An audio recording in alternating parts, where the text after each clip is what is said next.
Okay, colleagues, we're going to get started. Councillor O'Sullivan will be with us shortly, and we do have a delegation who is scheduled for the beginning of our meeting, but we'll, in light of the fact that they're not with us right now, we'll move their delegation to after the budget.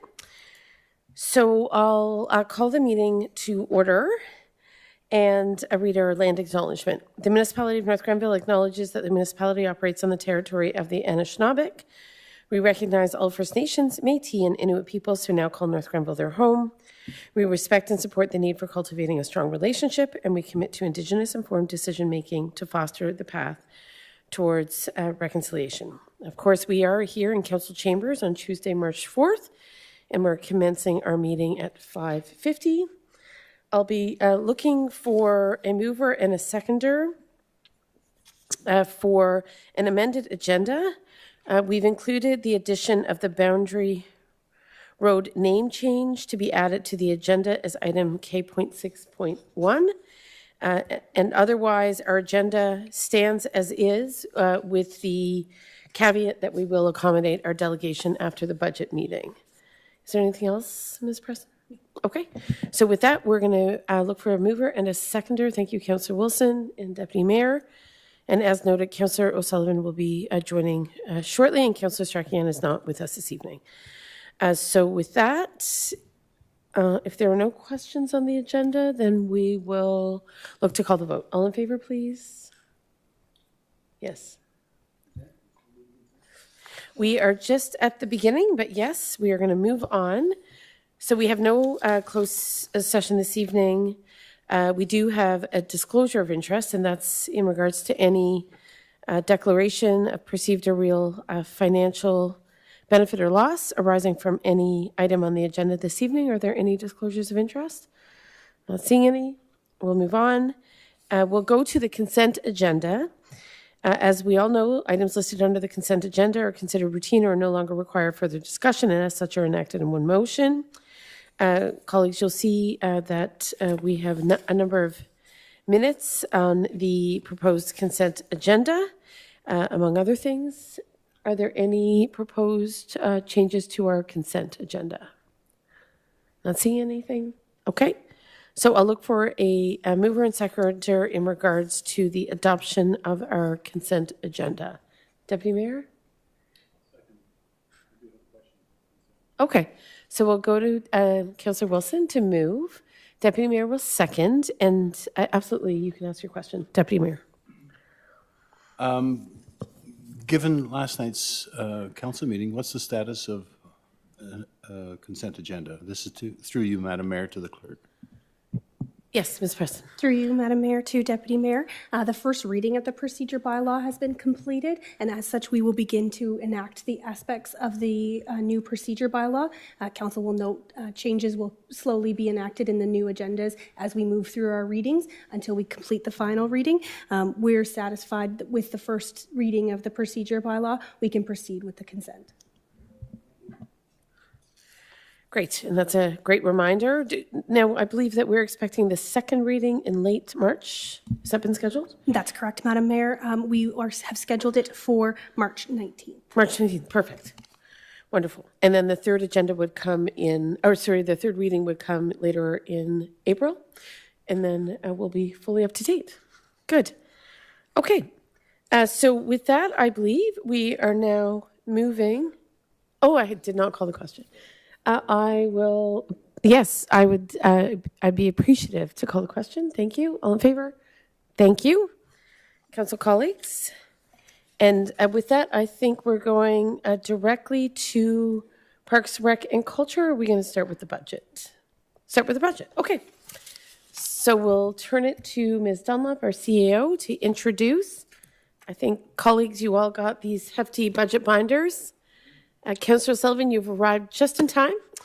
We have not yet begun the budget presentation, so welcome. And I know that these were put together today, and we appreciate all of the work to get the binders before us this evening so we can be as equipped as possible with the information that will be presented to us. So over to you, Ms. Dunlop. Thank you, Your Worship. So we are pleased to present the 2025 budget for the municipality of North Grenville. This budget has been developed with a clear focus on maintaining fiscal responsibility, promoting strategic investment, and fostering community growth, all while navigating the unprecedented times we continue to face. And tonight, we are proposing a tax rate increase of Oh, I think your mic, just one sec. 3.33%. In the current climate of economic uncertainty and evolving community needs, our approach for 2025 aims to address key priorities, including infrastructure, recreation, housing, and economic development. This budget strikes a careful balance between investing in our community's future and ensuring affordability for residents. The proposals you will see today reflect valuable input from the community through the budget survey, aligning our investments with the needs and priorities of North Grenville. Tonight, we have your senior management team available to answer any questions, realizing the council has only just received their binder book. So this will be a tag team presentation between all senior managers and our Deputy Director of Finance, Dave Dancy, who I will pass it over to now. Thank you, Ms. Dunlop. Through you, Mayor, to the council, it's my pleasure to bring to you the 2025 proposed capital operating budgets for the municipality.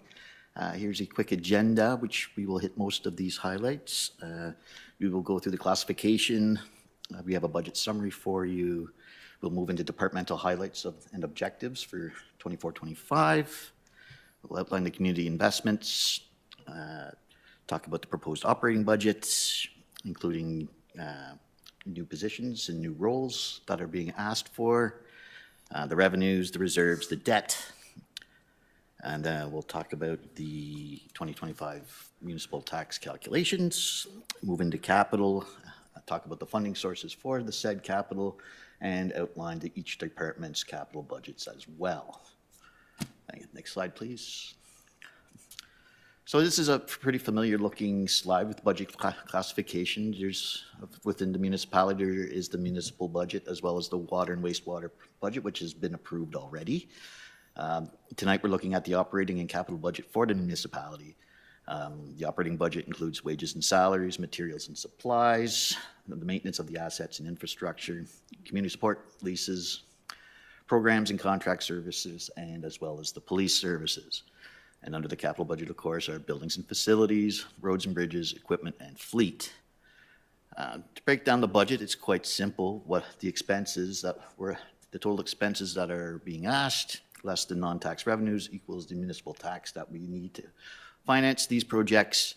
Non-tax revenues include user fees, investment income, grants, and developer fees. And for capital budgets, it includes development charges, reserves, debt, gas tax, OCIF, and the like. Next slide, please. So this is a quick budget summary by department. It's a little different than what you're used to seeing, as we're trying to switch. Ms. Wheeler's looking to switch the alignment of departments. And then you can see the total revenues and total expenses and the tax support that will be required by each, compared what was required in 24 and the net increase for each year. Next slide, please. Okay, so we're now moving into the 24-25 highlights and objectives by department. We will start off with Public Works, and I'll turn it over to Director Finley right now. Thank you very much. So what this slide outlines is some of the projects that we were able to accomplish in 2024. So just on a quick highlight, we did start construction with County Road 43. Obviously, this is a multi-year project that will continue. You'll see it again further as a 2025 objective as well. Some of the gravel rebuild work we were able to do, including Norton Road, Hess Road, and Town Line. We were successful to install the pedestrian crossing at Asa and Prescott Street, continue our River Road rebuild project from the bridge all the way to Acton's Corners Road. We did purchase a new backhoe and a sidewalk plow, as well as a new sidewalk on Bridge Street that ran from Van Buren Street to Parkinson Street. So just a highlight of some of the major projects we did.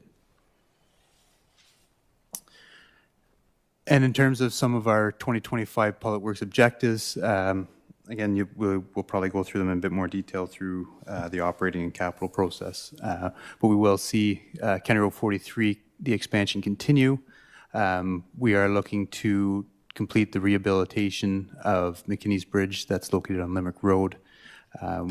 Also, a carry forward project to update our transportation master plan and include active transportation as a piece of that master plan, so we have kind of a robust plan on both aspects. The gravel road rebuilds we are looking for this year, or requesting, are for Edward Scott Road and Slater Road. Based on the gravel road rebuilds done last year, we're surface treating Norton Road, Hess Road, Town Line Road. We are looking to update or retrofit some of the streetlights in the southern portion of part of Kemptville, the Asa Street, Jack Street, that area, based on how they operate and the increased maintenance calls we are receiving on them. They are a continuous connection, so once one light goes out, they're almost like your Christmas lights. They all go out. We have the newer system retrofits each light works independently, so when one light goes out, only one light goes out. So that's kind of a retrofit program we're looking at there. Again, we're proposing the pedestrian crossing at Prescott and the south side of Rubin Street, where the second courtesy crosswalk is. We're proposing that to look similar to the one at Prescott and Asa. And we are putting forward for a new position, a manager of engineering, to help support capital projects and development projects as well.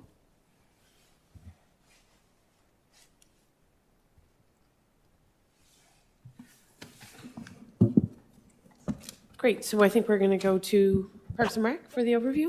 I'm just going to ask council colleagues, at this stage, do you have any questions on the slides presented to date? Okay, so we'll wait until we're a little further in the presentation, but of course, you are welcome to raise your hands at any time. So Director Guy, go ahead. Thank you, Madam Mayor, and to you and the rest of council. So in 2024, some of the Parks and Recreation highlights included the completion of the Riverside Park multi-use pathway, the installation of outdoor fitness stations around Riverside Park, installation of LED lighting at the library. We also installed indoor and outdoor water fill stations at the North Grenville Public Library. We did a fence replacement at Bishop's Mills Park. We looked after some retaining wall issues that we've had over the last number of years at Rotary Park, some repairs there. We've completed the painting of the pavilion at South Gore Park, and as well as did some accessibility upgrades. We completed the former Oxford Mills Town Hall public consultation study, and also completed the Arena One's railing project. And we did updated or repaired the Riverside parking lot with some drainage issues in conjunction with our Public Works Department on that project. Moving forward to 2025, some of the objectives of Parks and Recreation is the completion of Heron's Nest Park, completing the County Road 44 multi-use pathway extension. We have received our new Zamboni. It came in about a week ago, so we do have our new Zamboni. We will complete the Arena One fixed seating installation, as well as the change of use project for the Blake Williamson Memorial Hall. Another one on the schedule is to complete the Maplewood Hall repairs that we've been taking place the last couple of years. The last piece of that is the roof replacement. We're looking to further, with respect to the Oxford Mills Town Hall, move into a feasibility study that'll get us closer to being able to apply for some capital funding for that building. We started the installation of the Riverside Park shade structures last fall, and we'll complete them this spring, and also some security upgrades for Riverside Park amongst some of our other recreation facilities. Great, thank you.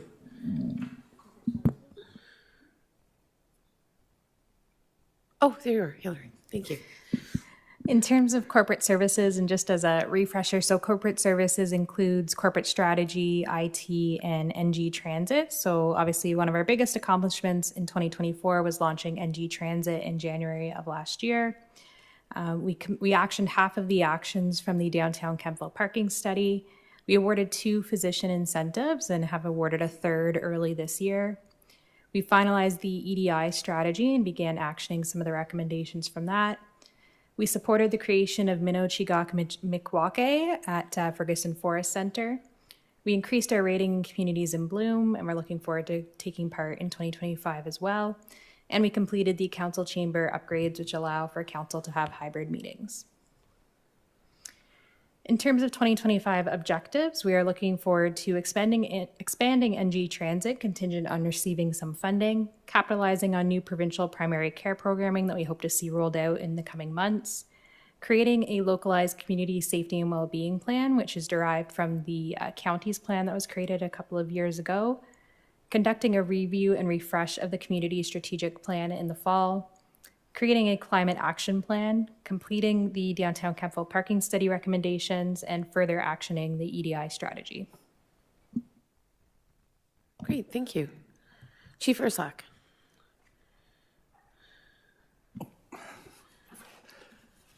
So in terms of emergency and protective services, 2024, completion of our emergency management program requirements. We did a long and intensive community risk assessment, which was completed in 2024 as well. We hired, actually, I believe it was 13 new firefighters, which are being trained as we speak. We did hire a new chief, that would be me. And council approved new amended firefighter honorarium, which is all in the name of retention. Purchase of required PPE, which, because this stuff has these items have a 10-year lifespan on them, we had to, and with the addition of the extra firefighters, we had to purchase a lot of equipment, gloves, hoods, boots, helmets, and bunker gear. In 2025, we will fill the vacant deputy chief position. We will complete our fire master plan, which we are just doing RFPs for right now. We will complete the recruitment training. As I said, the recruits are going through their training right now as per the provincial legislation. That is being done right now. We hope to initiate a location and concept plan for our Station 2 in Oxford Mills finally. And we'll be purchasing some more bunker gear for other members, for the older members. Planning and concept design for a new rescue with a purchase date of 2027. We'll be designing that as well. In regards to highlights for planning and development, we saw probably one of our more record years for the number of new housing starts within the municipality at 293 new dwelling units. This includes 88 single detached dwellings, 111 townhouse dwelling units, and 94 apartment dwelling units. And to note that 70% of our new housing starts are in the form of multi-residential dwellings versus single detached, which is quite a departure from our development patterns in the past where we've been predominantly single detached dwellings. We completed the official plan pre-engagement, consultation, public engagement in the fall, and got a lot of great feedback. We implemented our housing accelerator funding.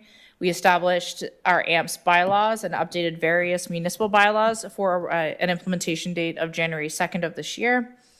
We had 896 calls for service for bylaw, and we established a split shift to have bylaw coverage from 8:30 a.m. till 7 p.m.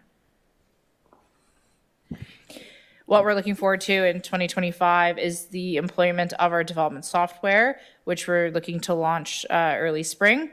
We will be updating our official plan, so taking the pre-consultation piece that we did last year to help develop policies in line with the provincial planning statement and the county's official plan.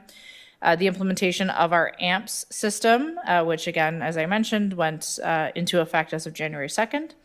We'll continue to roll out our additional residential unit program, which we launched a week ago here at the Municipal Center with our first community engagement, and there'll be more community engagement and presentations, including April 1st of this year at the library. And we're going to continue to utilize the Housing Accelerator funding as described in the plan as approved by the CMHC. Ms. Martin, can I just take you back on to your first slide? So when we talk about 293 new housing starts, that breakdown is 88, 111, and 94. Is that the full total there? So when, only because I think people in the community will be curious to know where are those apartment dwelling units, right? So we've approved them or they're in play. Could you speak a little more specifically to where they are likely to emerge in the community? Yes, thank you, Your And Worship. what stage they're at? Thank you. Thank you. So when we talk about new housing starts, it's at building permit issuance. So a lot of the developments are at different stages. It doesn't necessarily mean that they've achieved occupancy where tenants are ready to move in. But certainly permits were issued for 215 Rubin Crescent, the site of the former Kemptville Public School. I believe there were just over 60 units there. Permits were given to Kevlar's Village Central, which is located adjacent to the Giant Tiger property or just behind. The first building there, their second and third building achieved building permit status, I believe. We're in the works with 120 Rubin Crescent. They're still going through site plan, but hoping as we work through that process that they'll start building this year. There are 109 units overall. We've got, Dr. Chada's project, which we spoke about last week, with his first building of 63 units, hoping to achieve building permit this year.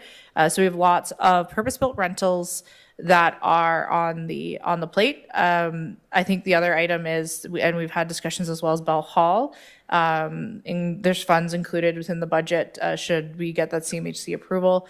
That would create those 60 affordable, deeply affordable units geared towards seniors and veterans. So we are seeing a shift on the development side, even in proposed draft plans of subdivisions coming forward, where it's less dominated by single detached dwellings, but more so providing those opportunities for those purpose-built rentals, and in some cases condominiums, detached townhouses, stacked townhouses. So we're seeing a departure from more of that traditional style of development we've been used to more dense development, which creates new opportunities for homeowners within the housing market. Perfect. And when we talk about housing starts, just in terms of number, that means building permit issued? That is correct, Your Worship. So the 94 apartment dwelling units are those for which a building permit has been issued. Is that correct? That is correct. Okay, great, thanks. Deputy Mayor. Thank you, Madam Mayor. Through you to Director Martin. A related question to the mayor's, but in reference to the housing strategy, I seem to recall that we had at that point taken stock of the number of rental units, and I seem to recall it was around 7%, but our goal was 12%. How are we doing as far as reaching that goal in the housing strategy for rental units? Thank you for the question, through Your Worship, to the Deputy Mayor. That's certainly a statistic that I can dive a little more into based on our housing starts. I don't have an update as to the exact percentage, but certainly the shift in housing starts and what we're seeing from the application side will help us move towards that goal of having more purpose-built rentals and multi-residential units. When we did our housing forecast study, which Council received in December of 2023, one of the targets within the official plan was a 20% goal of having infill and intensification within the urban area, and I believe we were close to 18%. So we're really close to achieving those targets that are established. And certainly with the upcoming official plan update and the recommendations in our housing strategy, and we are doing an update to our housing needs assessment as well. We'll be looking at, are we achieving those targets and where things are at. So more information will come to council later this year through the housing needs assessment that should update where are we at in regards to moving towards a higher percentage of apartment units, purpose-built apartments, which there is a significant demand for in this community. Great, thank you very much. And if you can get that for some later meeting, that would be great. Thank you. Okay, Excellent. And I think now we're on to the Office of the CEO. All right, go ahead, Ms. Dunlop. Thank you, Your Worship. So 2024 CAO highlights, there was the development of a communication policy, the award and commenced a compensation and organizational review for all employees of North Grenville, the implementation of eScribe, which is a software for meetings, which will manage reports, agendas, and minutes. We also completed some legislative update training regarding lotteries for staff and community organizations. In regards to 2025 CAO objectives, we have highlighted a few of the projects that we hope to undertake under the 2025 fiscal year. We're going to review and update procedural and code of conduct bylaws, which we discussed earlier this evening, as well as the establishment of a records management policy, development of HR roadmap to strengthen municipal policies, completion of that organization and compensation review, growth and housing communication plan, plus a municipal crisis communication plan and a website review. I will also be doing the economic development highlights this evening. So under the Office of the CAO, the economic development highlights for 2024 was we completed the First Impressions program with Petawawa. We launched the Follow 44 campaign, continued sector development through the Mayor's Task Force, launched the 2024 Tourism Guide, and completed the Waterfront Access Strategy. And in 2025, the economic development objectives will be to launch the Discover 43 campaign, continue to develop the Follow 44 campaign, continue the sector development through the Mayor's Task Force, go on to a 2025 tourism guide, and to explore the development of a North Grenville sign strategy.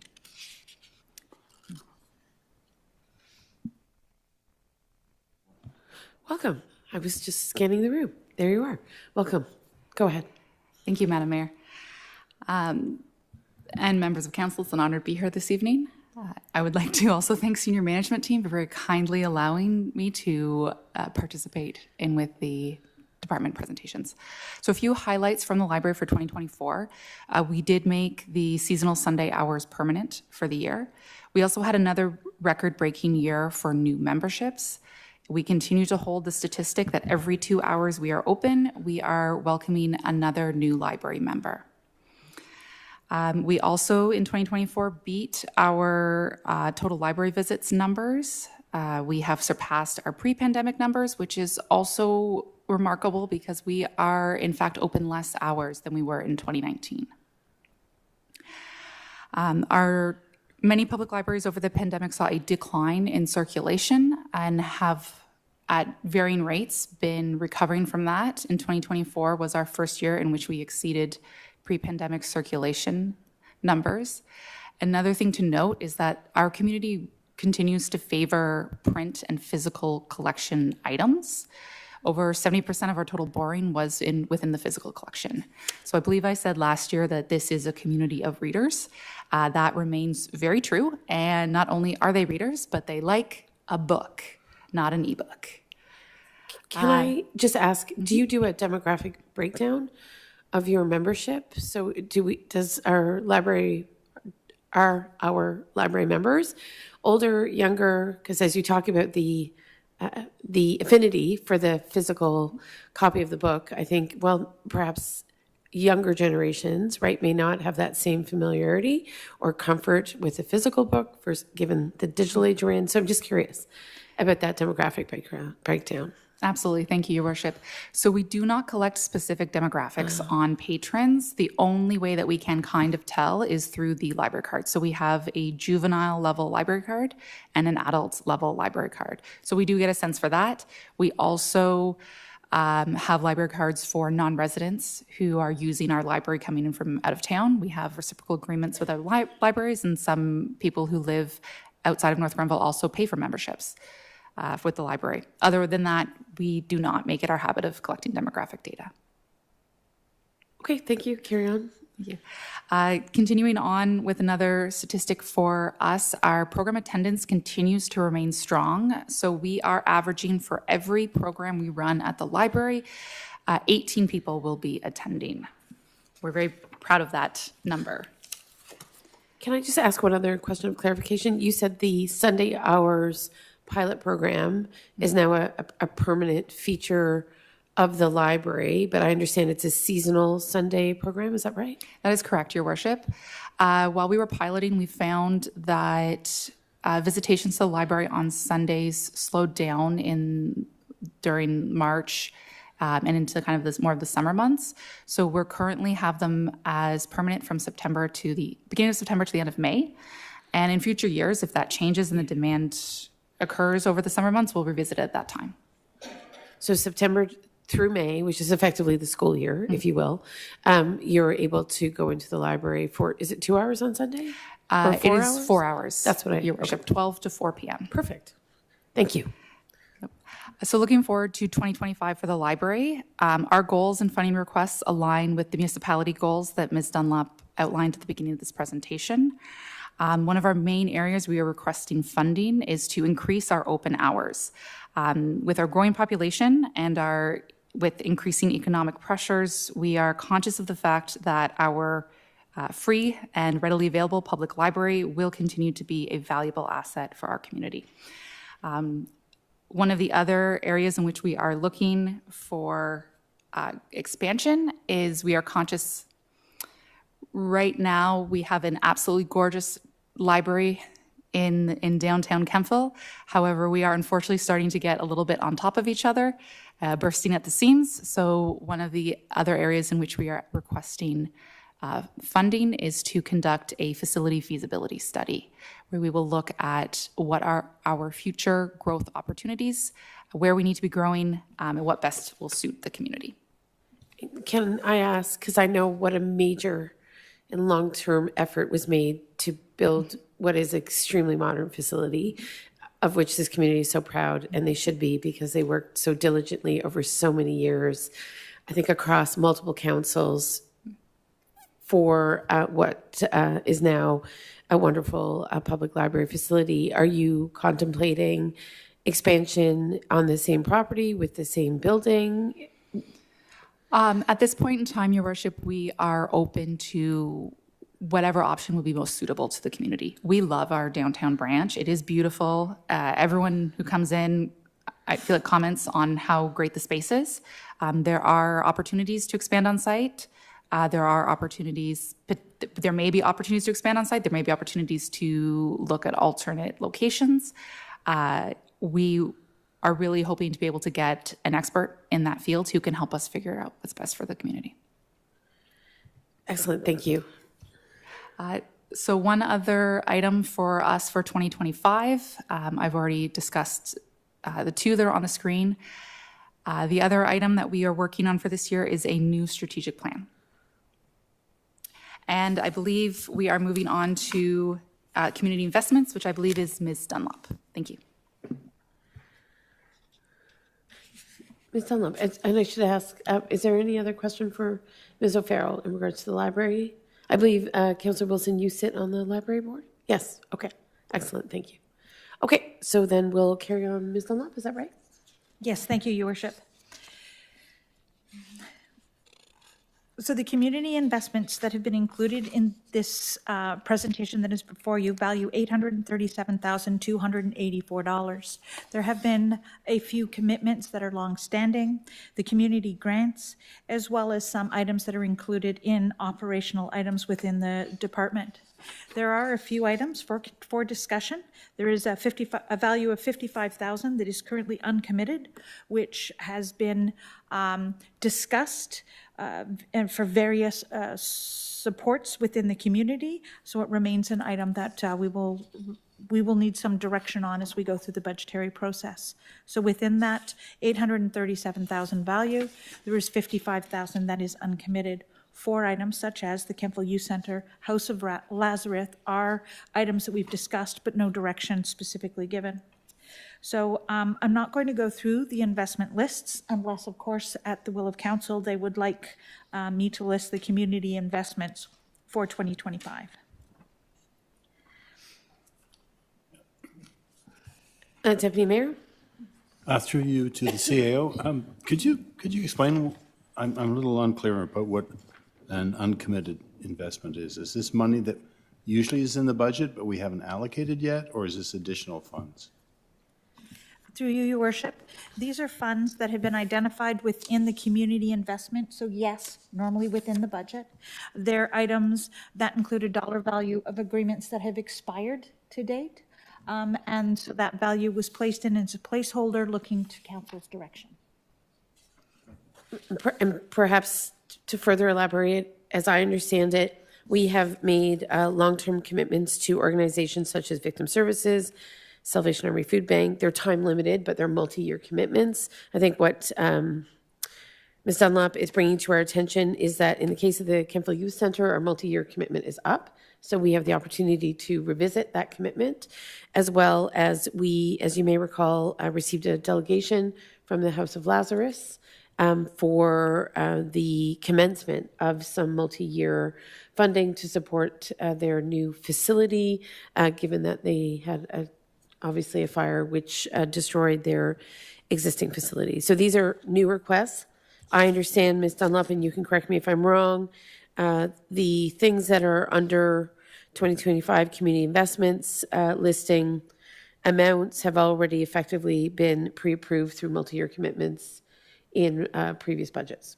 That is correct, Your Worship. I would note that I think the other request that we did receive was a request from Ronald McDonald House that had come in a couple of years ago, and we sort of put it on the back burner, and I don't think that was ever contemplated by this council. County Council did decide to give a contribution, which was fantastic, so I can fill colleagues in on that a little bit later, but just to highlight, that's the one that I see that may be missing. Certainly not to presume that we're going to offer that support, but that was a request that came in a couple of years ago. Deputy Mayor. Just to follow up, just so I can get a handle on this, the $55,000 represents the cost of continuing what is normally incorporated in our budgets, or how does that break down between those three requests? Yes, I think as I understand it, there was a proposed commitment from House of Lazarus at about $10,000 a year for 5 years, 10 years, a multi-year commitment at $10,000. And I believe the Kemptville Youth Center is asking for some additional operational support above and beyond what we have given in the past. Ms. Dunlop, is that the case? That would be correct, Your Worship. The Kemptville Youth Center, we had an ongoing relationship for approximately $30,000 a year. They did ask last year for some additional operational support. So we left the value of House of Lazarus, the Kemptville Youth Center, and the just the balance of funds from community investments, looking for council direction of how they would like to do either long or short-term commitments for those other organizations. We did have a $30,000 long-term standing relationship with the Kemptville Youth Center for approximately in excess of 5 years, I believe the last agreement was. Okay. Does that answer your question, Deputy Mayor? Okay. That's right. I think, as I recall, we had provided some operational support to the senior center, and at a certain point, it became obvious that one of the only organizations that we weren't supporting in the community for which there was significant benefit was our youth center. So as of 2 years ago, we offered support in the amount of $30,000 a year with some additional operational support in the second year. That 2-year agreement is now up, so that's why it's coming back to the table. House of Lazarus would be a new commitment entirely. Historically, it hasn't been an organization we've supported, but I would note that the support to the Salvation Army is relatively new as well. As you may recall, we offered some of the support during the pandemic when obviously many of our service organizations were working incredibly hard to serve the needs of the community, and in doing so, forged some multi-year commitments to allow for them to plan ahead and at least understand the tenure of the commitment we were making at the municipality. So I expect as we go through the budget this evening, that the consideration of these additional funds for which there is no multi-year commitment in place right now will be something that council can contemplate.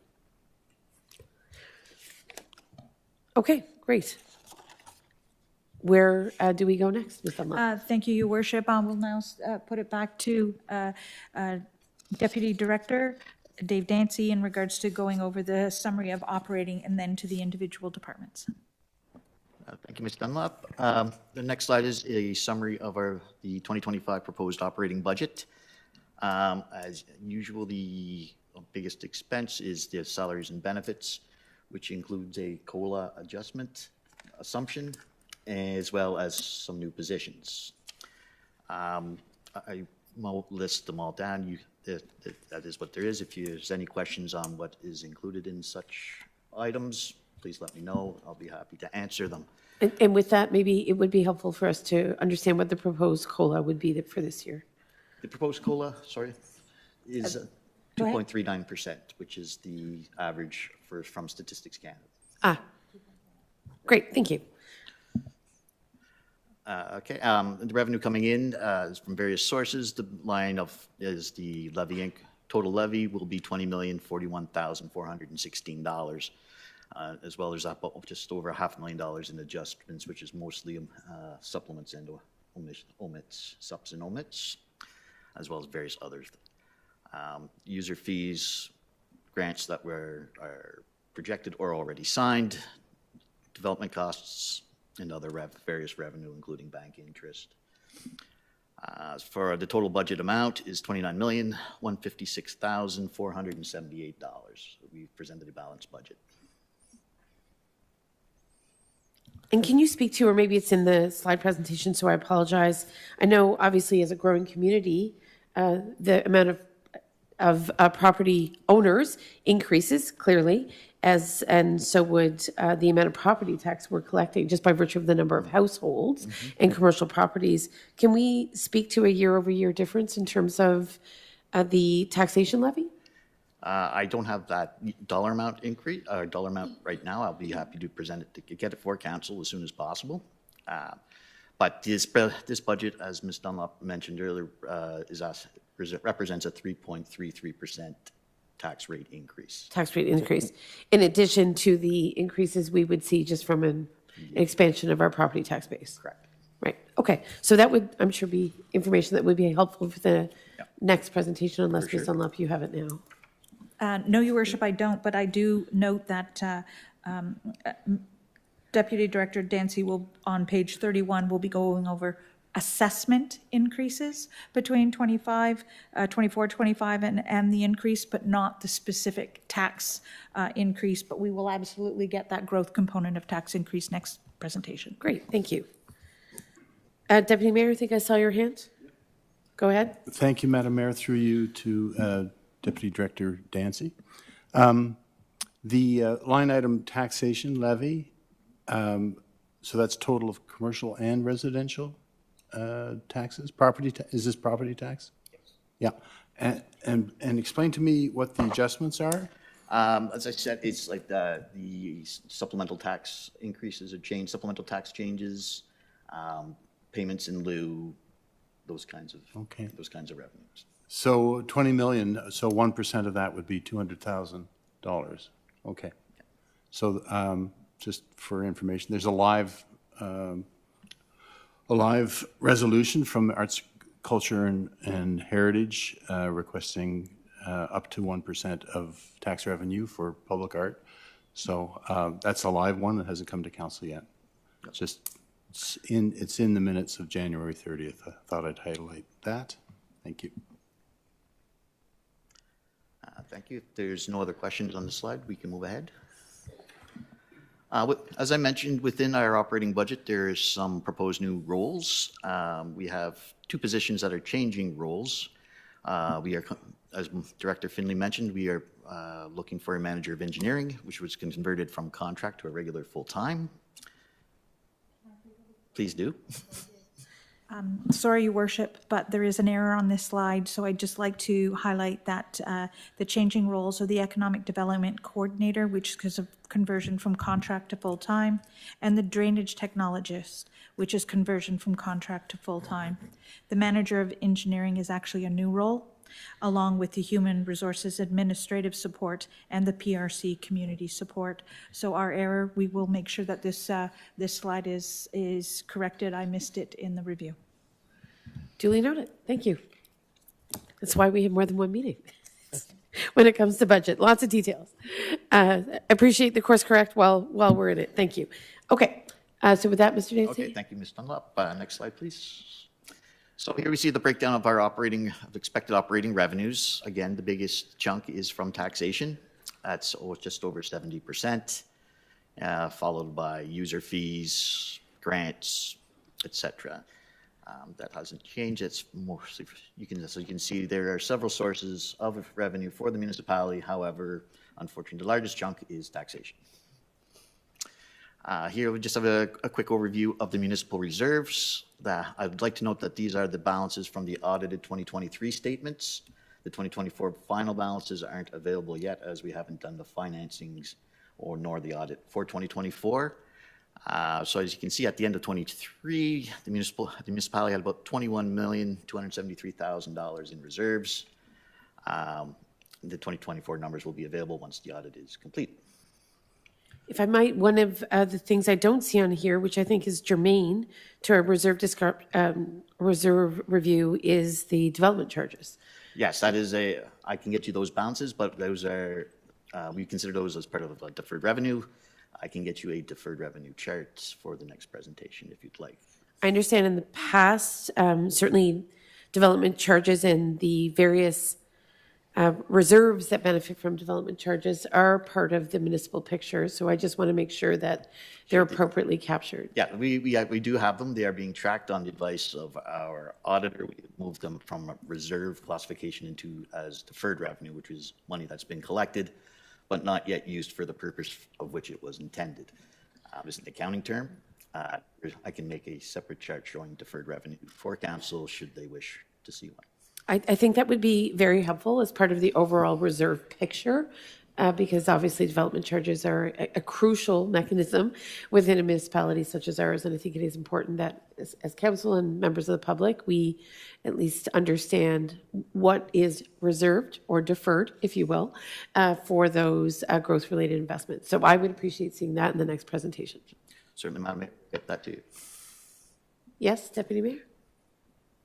Thank you for that question to the Deputy Director about more detail about the municipal reserves. My question is that if we show the deferred revenue through DCs, which create a number of different reserves, would that capture all the different reserves that are listed under municipal reserves, this 13 million? Are there additional reserves besides? I'm looking for a breakdown of the reserves rather than just a single number. I would like to see. Oh, you'd like to see the components that make up the Yes, municipal reserve yes, total? please. And so my question is, are there more than just DC reserves?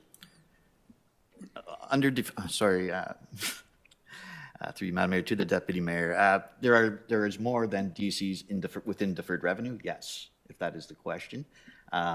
Within reserves itself. Within the municipal reserve total, I'd have to check my sheet, but there are several sub-reserves, several items that have been placed as reserves rolled up into that number. No, just recognize Ms. Dunlop. So the Deputy Director actually gave me a working copy the other day of some of the reserves, as well as the Director of Finance. And there's things, they are outlined, they have not been audited for 2024, but we do have cash in lieu of parkland. We have some gas tax leftovers. We have the Housing Accelerator Fund. These are all individual line items embedded within the reserve working paper that creates that overview, which simplistically is demonstrated in front of you. So we have a debt retirement, a working funds, a corporate services, a policing reserve. We have a waste management reserve, which we will need at Birds Rapids. The roads clearings, so a snow reserve. We have a reserve for this building. So there are many different reserves. We have a County Road 43 reserve, which we will exhaust very quickly with the construction. Affordable Housing Reserve, which has been started in the 2024 season. There's an Economic Development Reserve. There's operating reserves for the various departments, as well as the fire honorarium. So these are broken down into many different components, and we will endeavor within the next few months to make sure that we get the reserve policies in front of council following the 2024 audit. But we do have a working paper unaudited for the 2024 year end that value that plus the 21 million plus the development charges or the deferred revenue value. Yes, Deputy Mayor. A very simple follow-up then. That list that you went through, it would be fascinating for me to see. I don't know who else would like to take a look at it. But is it safe to assume that all those reserves total 13 million? Or as of 2023, December 31st, 2023? Through you, Your Worship, all those reserves exceed 21 million. So the reserve description, municipal reserves, police service board reserves, library board reserves, water and wastewater reserves, each one of these descriptions identified in this chart are an individual reserve. So they equal $21 million plus the deferred revenue or the DC reserves, which are in excess of that 21. Great. The list that you just went through, the working list, those total 13 million. I'm not talking about police service board, library, waterworks. I'm just talking about what's called municipal reserves. So I'm assuming that as of December 31st, 2023, 13 million represented all those reserves. That is correct. So the $13,719,807 equals all the ones that I just listed: for emergency and protective services, election, volunteer fire, public works, recreation, planning, as well as the cash in lieu. This building, the North Grenville Community Center, and those various other topics. So yes, that equals the 13 million value. And municipal reserves, is that another name for working reserves or working fund? I can't answer that. I'm Yeah. I sorry, think a Your Worship. working fund is within the municipal reserve, as I understand it. But I think what would be most helpful is if we had a further breakout of municipal reserves. I think it's important for council to get a more granular picture of what sort of funds exist within that general category of municipal reserves.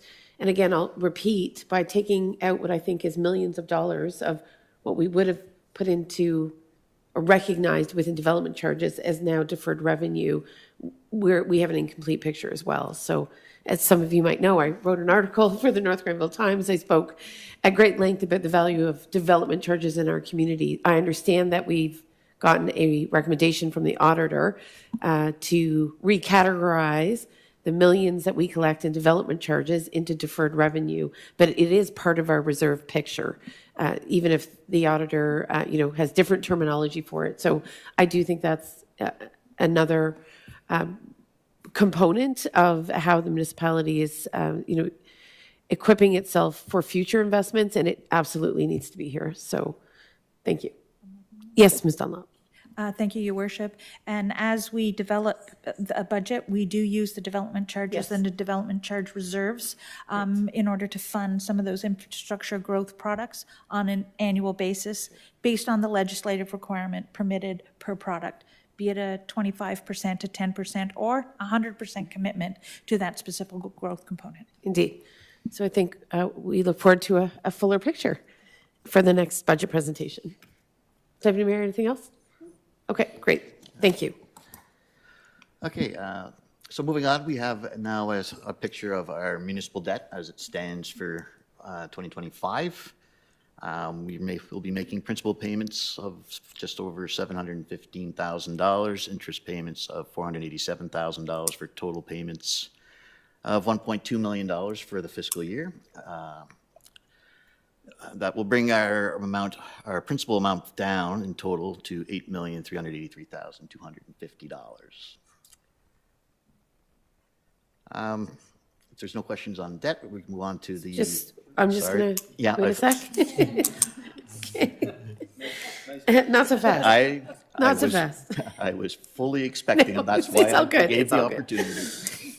Okay, council colleagues, any question about the 2025 municipal debt? Yes, Deputy Mayor. It's cut off, but I suspect Series B and C, which is the fourth and fifth line item, those are monthly lease payments for this building? For this building, that is correct, sorry. And what does B and Y stand for? Does anyone know? Sorry. Oh, Yeah, they're just different bond series. Gotcha. There's one that is an amortizing bond, which is principal and interest payments, which is the Series B. Series C, we are paying just interest only until the maturation, in which case the full principal amount will become due, which is in May of 2035. The $1,055,000 will become due. And to follow up, and it's my understanding that because they're bonds or the way they're structured, it's difficult, if not impossible, to refinance.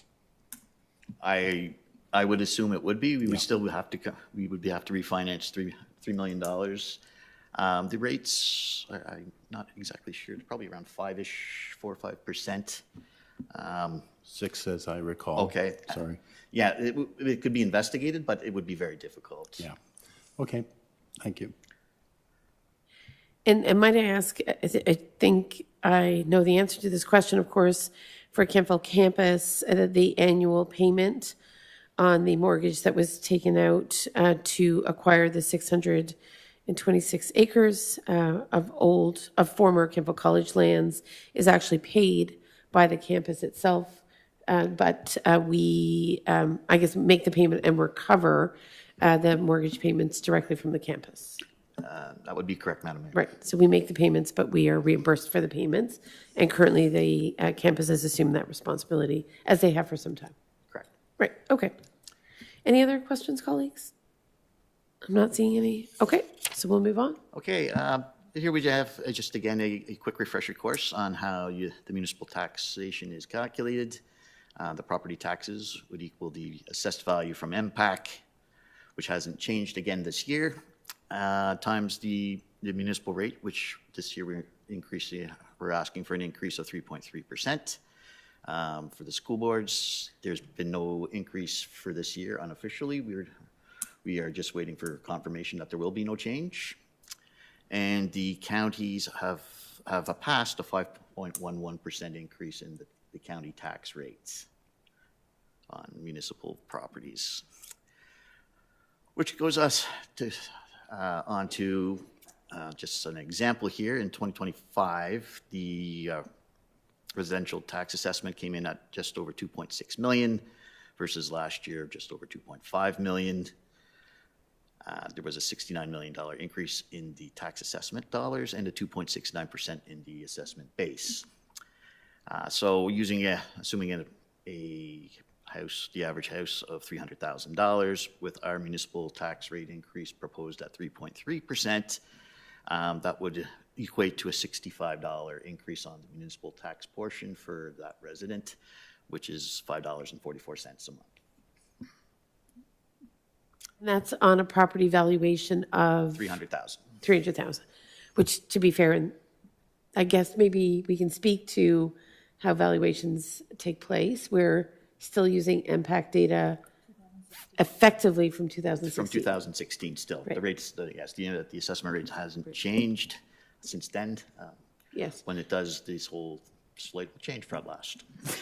Indeed. And certainly, I think, as I understand it, when new homes are built, MPAC is assessing them at a more contemporary rate. They're not using the 2016 valuation. It's on existing properties that were assessed in 2016 for which we haven't seen an updating of that valuation. But on new homes, I understand that MPAC is working with more, obviously, recent With data. what was up to date, yeah. Yeah. And Okay. they're supplemental, and then it will be on the roll for the following year. Indeed. Okay, thank you. Okay, next slide, please. Oops, sorry. Through you, Madam Mayor, to Deputy Director Dancy. I think you may have misspoke, but you can correct me. You're saying 300,000 is the average? No, this is just for this sample. Where I'm using Can I the make a value. suggestion that we increase that? Certainly. To 400 or 500? Sure. You can pick, but I think it just would play better when it goes public. I had this discussion this morning, as a matter of fact. Did you win or lose? I lost. Oh. But I can quickly work it out for you if you give me a minute, or we can Just think when it hits the public, Certainly. it'll give them a more realistic. We are in public right now, so. No, yes. Obviously, for the next iteration of the budget presentation, we can I use a different number. I Yes. misspoke. There's a virtual presentation.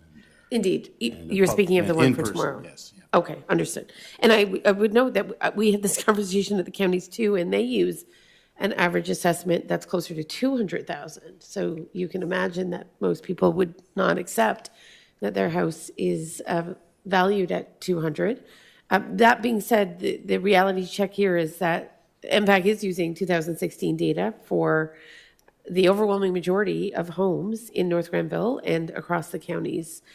So that number is not as much out of touch as one might think, but I do accept your point, Deputy Mayor, that having a number that is more relatable, given what people are spending on mortgages or new home acquisitions, is such that a higher number would be, I think, a fair comment or a fair analysis of what the budgetary impacts are.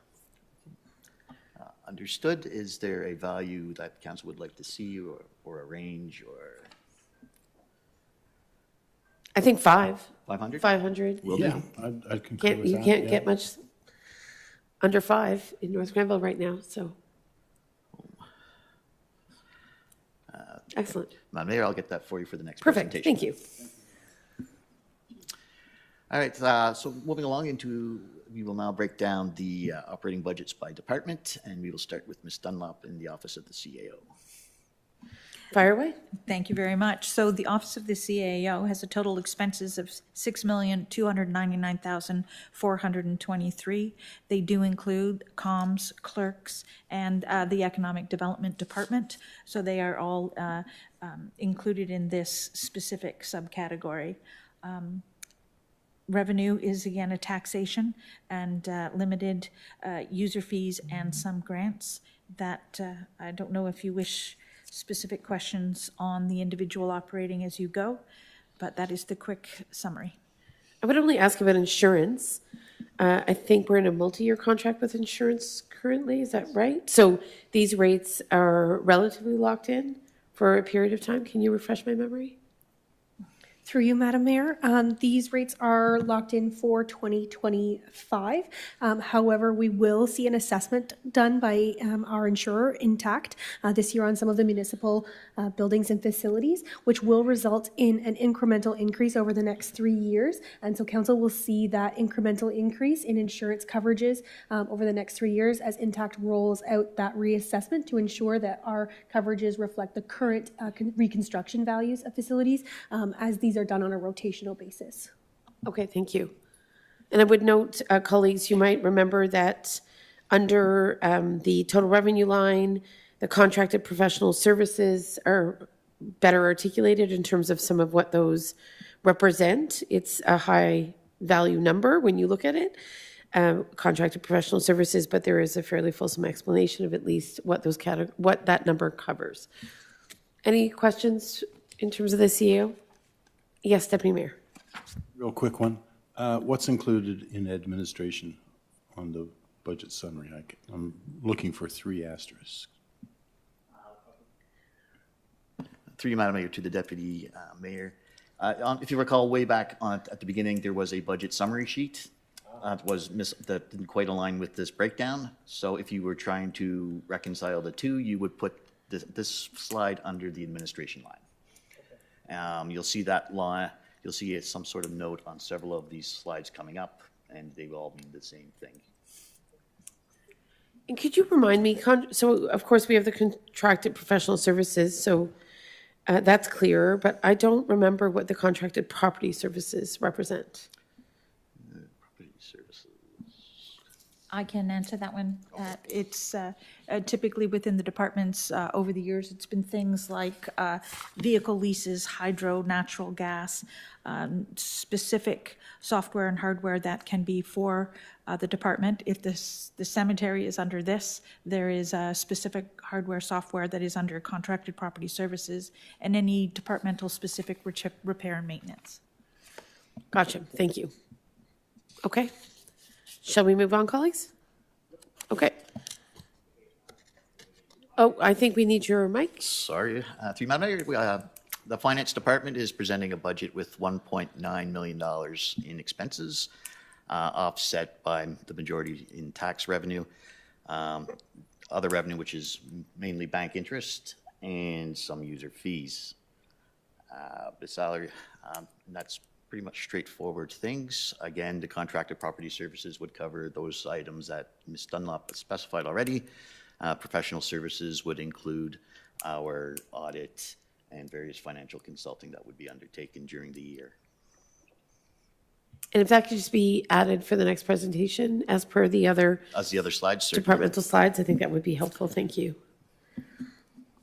Any questions in regards to finance? Okay. We'll move to corporate services. Might I ask, just before you move on, user fees in relation to the Department of Finance would be what? One moment, I can get you that. Okay. Actually, in the name of speed, can I get that to you? Sure, with the you next can bring it budget? back. Yeah. Yeah, absolutely. And maybe that other line, that mysterious 600,000 other line, which is a good line to have in there, so. Like I said, that one I know is mostly bank interest. Ah, okay, great. Important to note. Okay, thank you. And tax support, what would that be? Would that be That would be our draw on the levy to balance our departmental right. budget. Gotcha, okay. Thank you. Thank you. Corporate services? So for corporate services, again, this includes IT, corporate strategy, and NG Transit. So under our property services line, this includes things like internet for all of our different buildings and division-specific hardware and software. Our contracted professional services includes everything from IT support, various strategic initiative contracts, conference training, advertising, IT software licenses, legal, and then NG Transit is a big part of that line. In terms of debt servicing and transfers, that includes transfers for server replacement, capital for NG Transit, as well as $20,000 for our physician incentive, just to kind of buffer in future years the contracts we have already signed. And then for user fees, that's kind of a misnomer. It actually is our NG Transit revenue and predicted grants we expect to receive for NG Transit as well.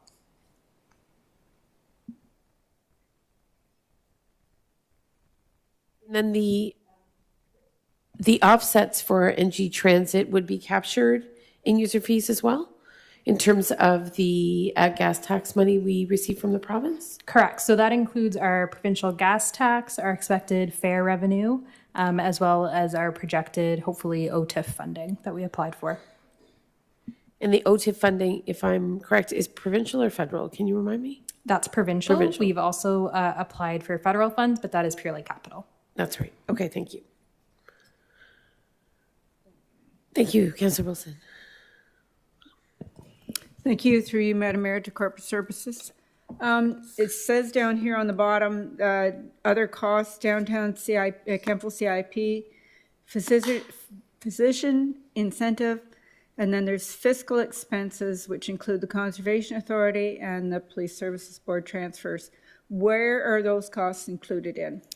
Through you. So that is actually a carryover from last year. There are no fiscal expenses in corporate services anymore. I believe they are under the CAO's budget at this time. Okay. Finance at this time. Okay. All right. Thank you. It was listed on the bottom and I just wasn't sure. Okay, great. Any other questions in regards to that one? Okay, we'll move on. And I think, Amy, Ms. Martin, you're taking building? That is correct, Your Worship. So our building division is a silo budget. So we are fully sustained on the revenues that we take in from our building permit applications. So the day-to-day operations in regards to salary you see in front of you, as well as the services that are required to operate the division. And there is a projected transfer to reserve. So we're expecting that our revenues will cover off our expenses, and that there would be a small amount at the end of the year that would be transferred into our reserve. That reserve can only be used by building division to support their services. Some years we have to draw to offset if we have a slower year in regards to permits, but last year I believe we had quite a healthy year, and we're anticipating that again this year. Great, thank you. Any questions, colleagues? And I believe I understand that we updated a lot of our building fees, I think a number of years ago, so I think they're more in line with sort of contemporary fee recovery models than had been the case in the past. That is correct, Your Worship, and we do index them annually to inflation. And as part of our user fee review, we'll be looking at some of our building fees as time goes on and development patterns change. Sometimes there's a need to relook at some of our fees, or there might be fees that we're missing in regards to our contracted services. So more will come as we go through that process. Okay. Council, Ms. Dunlop, are you taking that one? Thank you, Your Worship. Yes, we have this category for council. So the total expenses, which include salaries, benefits, material supplies, contracted property services, and professional services. So all base remuneration plus the other expenses of having our 5 lovely members of council. So expenses of $337,441 with total tax support as their revenue of $337,441. Questions, colleagues? As we know, the base rate is determined for the future council by the previous council, so there's no change other than, I would assume, cost of living. Does that apply to council colleagues? Yes, it does. The cost of living has been applied to the salaries line. Okay. All right. Seeing no hands, we'll move on. Mr. Guy. Thank you, Your Worship. So Parks, Recreation, and Culture includes all of our parks, our trails, our outlying facilities, not including the North Grenville Municipal Center, and programs and administration. As far as salaries and benefits, we have included in the 2025 budget a new community coordinator position to work with our manager of community and leisure services to provide even more support to our growing community organizations and assist with public community events, as well as some of the events the municipality directly takes care of. Other than that, with respect to this budget, some expenses do change from year to year, depending on the work that is being undertaken by staff. So we do have lines that fluctuate, such as materials and supplies, building maintenance, repairs and maintenance to equipment, and that sort of thing. And you can see that from the year-to-year totals, how it does fluctuate from year to year. So we try and do our best to keep those totals relatively the same, but it does change from year to year. Okay, questions, colleagues, on this one? When we talk of debt servicing and transfers, those would be primarily for, can you remind me, Mr. Guy? I think that, no, that wouldn't be the North Grenville Municipal Center. I'd have to ask our Deputy Director on that one. Mr. Dancy, do you have the answer, or do you want to bring it back? I do have the answer, but it would be faster. It would be faster if you would allow me to bring it back. Okay. All right, thank you. And insurance. I don't know if that's possible, that it could be the Riverside Park project, but I'm not sure. I don't understand that it is, but you guys can certainly confirm in the next round. And when it comes to insurance, is this insurance above and beyond what would be captured in other municipal lines? Obviously, we have a full insurance policy, but perhaps this is additional insurance? That's correct, Madam Mayor. This insurance is specific to an insurance policy that's carried for a liability line for Parks and Recreation, so it's categorized under their budget. However, for the most part, the main insurance budget is categorized under the Office of the CAO. Gotcha. Okay. Okay, great. And we'll get that information on debt servicing and transfers for the next meeting. Great, thank you. I'm not seeing any other hands. No? Okay, we'll move on. And to please. Ms. Preston, thank you. Through you, Madam Mayor. This evening's presentation for police represents the increased rate for our OPP contract for 2025, which is a total of $2.45 million. And I know that our rates have been fairly stable. We haven't been touched to the same extent as other municipalities by a surge in cost for our OPP contract, but I also know that the province did reimburse municipalities across Ontario for some of the surge in pricing, with which we were, and many other municipalities were affected more recently. Is that the case? That is true, Madam Mayor. Okay. So certainly I think we are grateful to the province for recognizing that the pressures on OPP contracts were such that the province did step in, and we're grateful for that support for sure.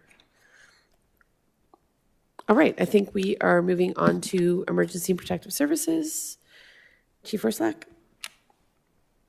Okay, our total expenses are $1.575 million. We have, that includes salaries and benefits for full-time, contracted property, services, materials and supplies, physical expenses, revenue. I can't really speak to that. Transfer from reserves. Anybody clarify that, what that is? Through Madam Mayor to the Chief, transfer from reserves is actually empty. There's user fees of $51,500 and the tax support of $523,508. Great. Perfect. Anything else? Chief Ursulak? Nothing. Okay, great.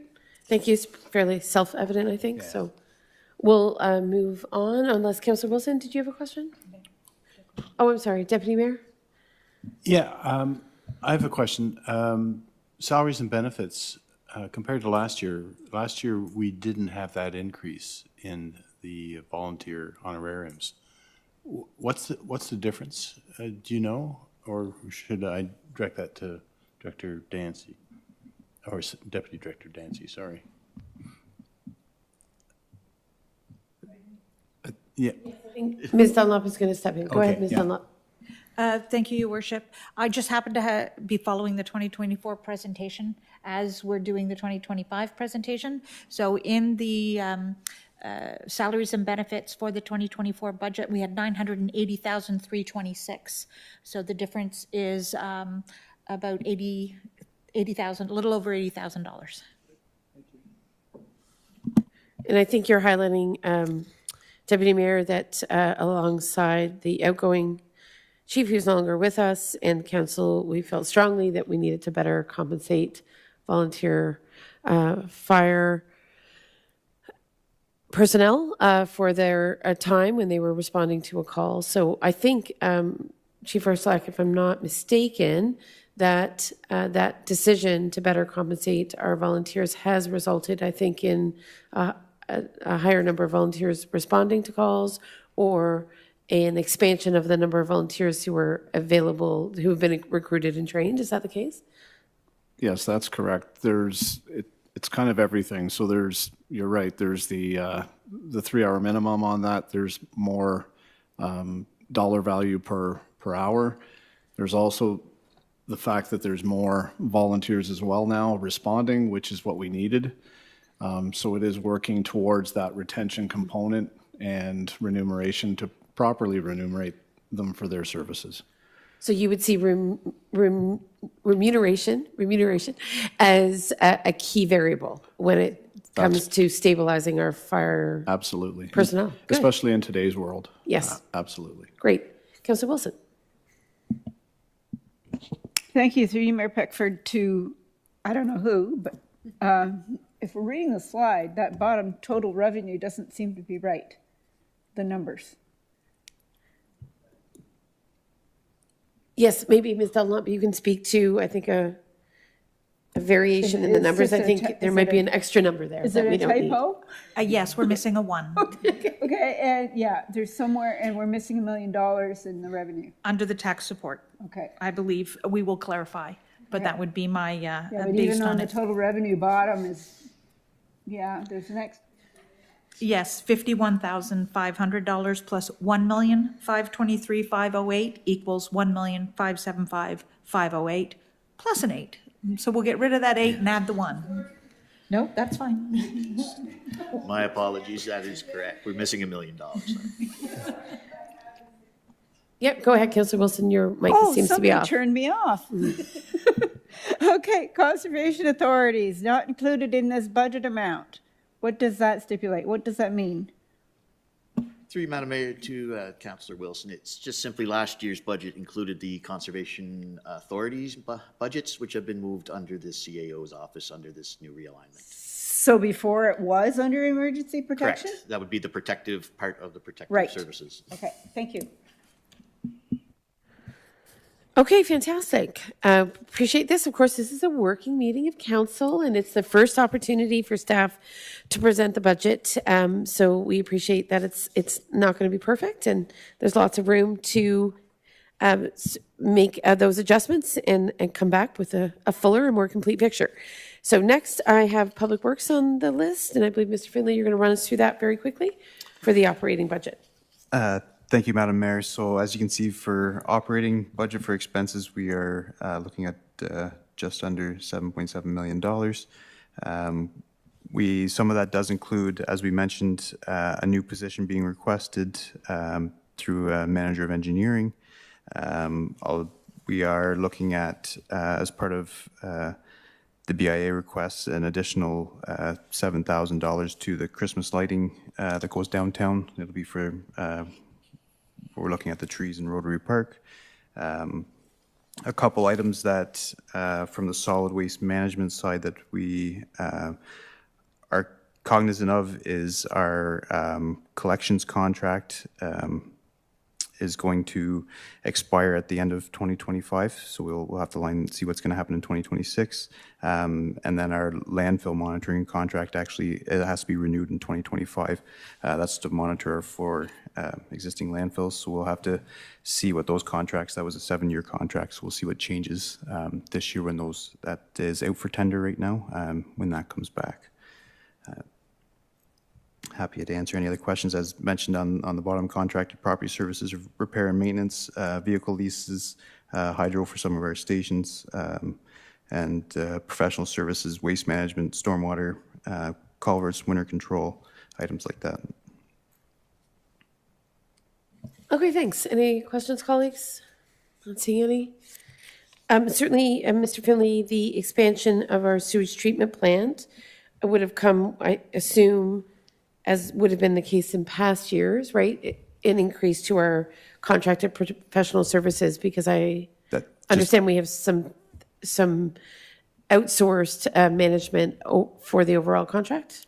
For the water pollution control plant, Madam Mayor, that is actually through our water and wastewater budget, Gotcha. so it wouldn't be reflected Apologies. in this Yes. presentation here. So those contracted professional services of which you speak are more in regards to master plans, culverts, winter control, and our contract with Emterra.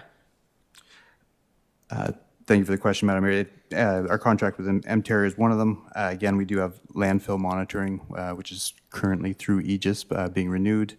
We also have the tipping fees, the items that we use for the various pieces of solid waste management, as well as when we get into storm systems and some of our engineering contracts, if we're needed for specific reviews on an engineering matter, some speed reduction if we had to go outside sources, different topics like that. Great. Okay, thank you. So what I'm going to propose, colleagues, is we have ostensibly 2 slides left. I think we've already heard from the library, and their operating lines are fairly clear, but certainly you're welcome to ask questions. Then I'm going to suggest we take a very short break. Our guests for our delegation have arrived, and I believe it might be most practical to hear from our guests for the purposes of the delegation after a short break, and then we can go into capital for the final portion of our budget meeting. Does that make sense? Okay. So then we'll go to the North Grenville Municipal Center. Who's presenting the slide? Okay, Mr. Guy, go ahead.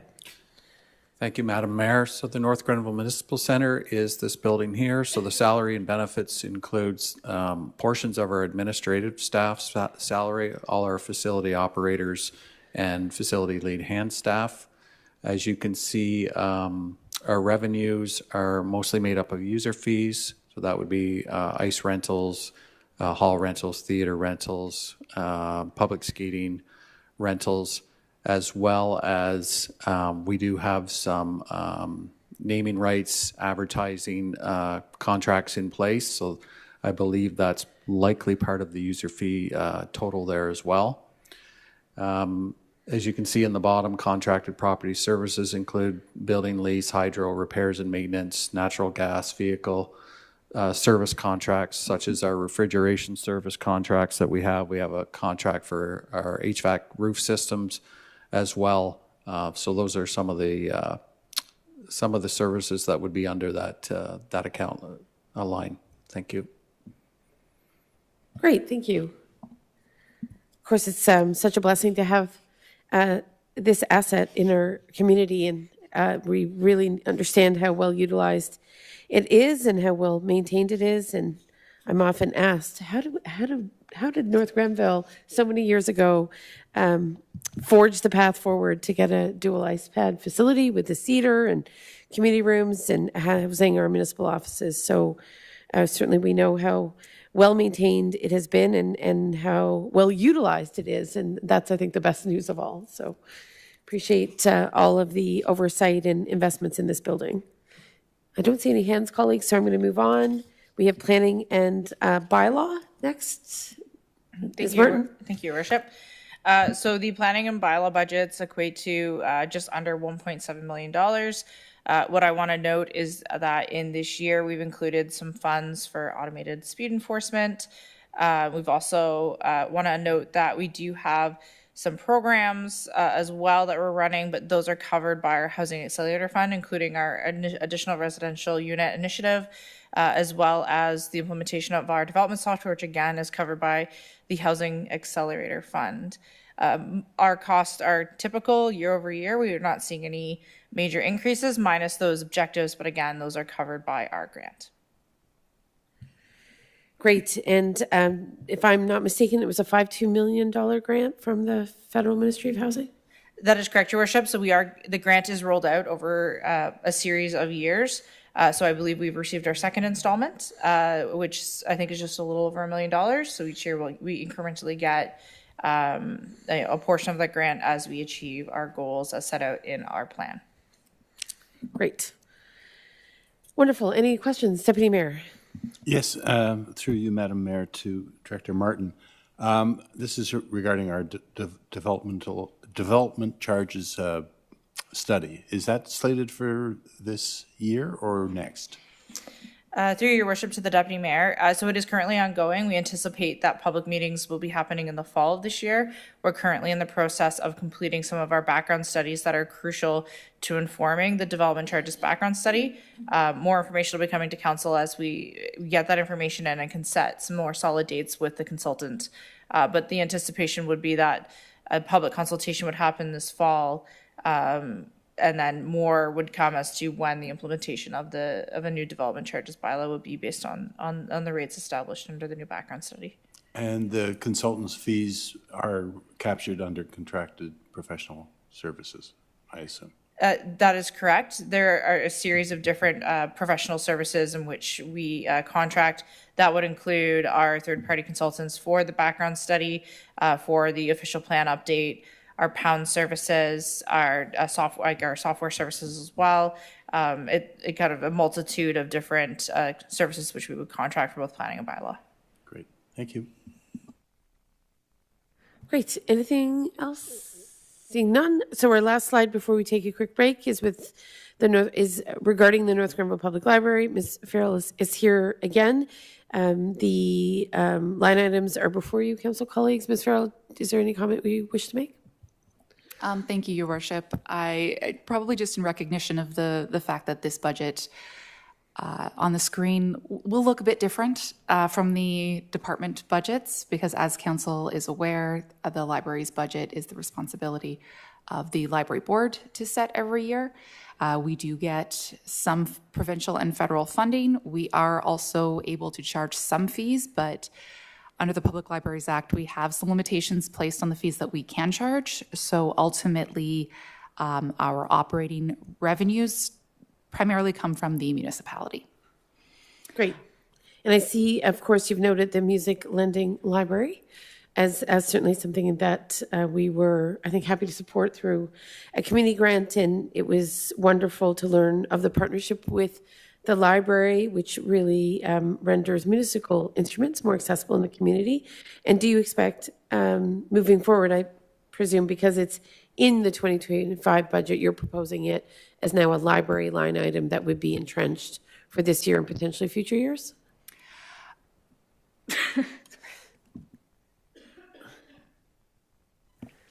Sorry about that, Your Worship. We are working on we'll be coming up on our 1-year anniversary. We'll be undergoing a review of the Musical Instrument Lending Library at that time.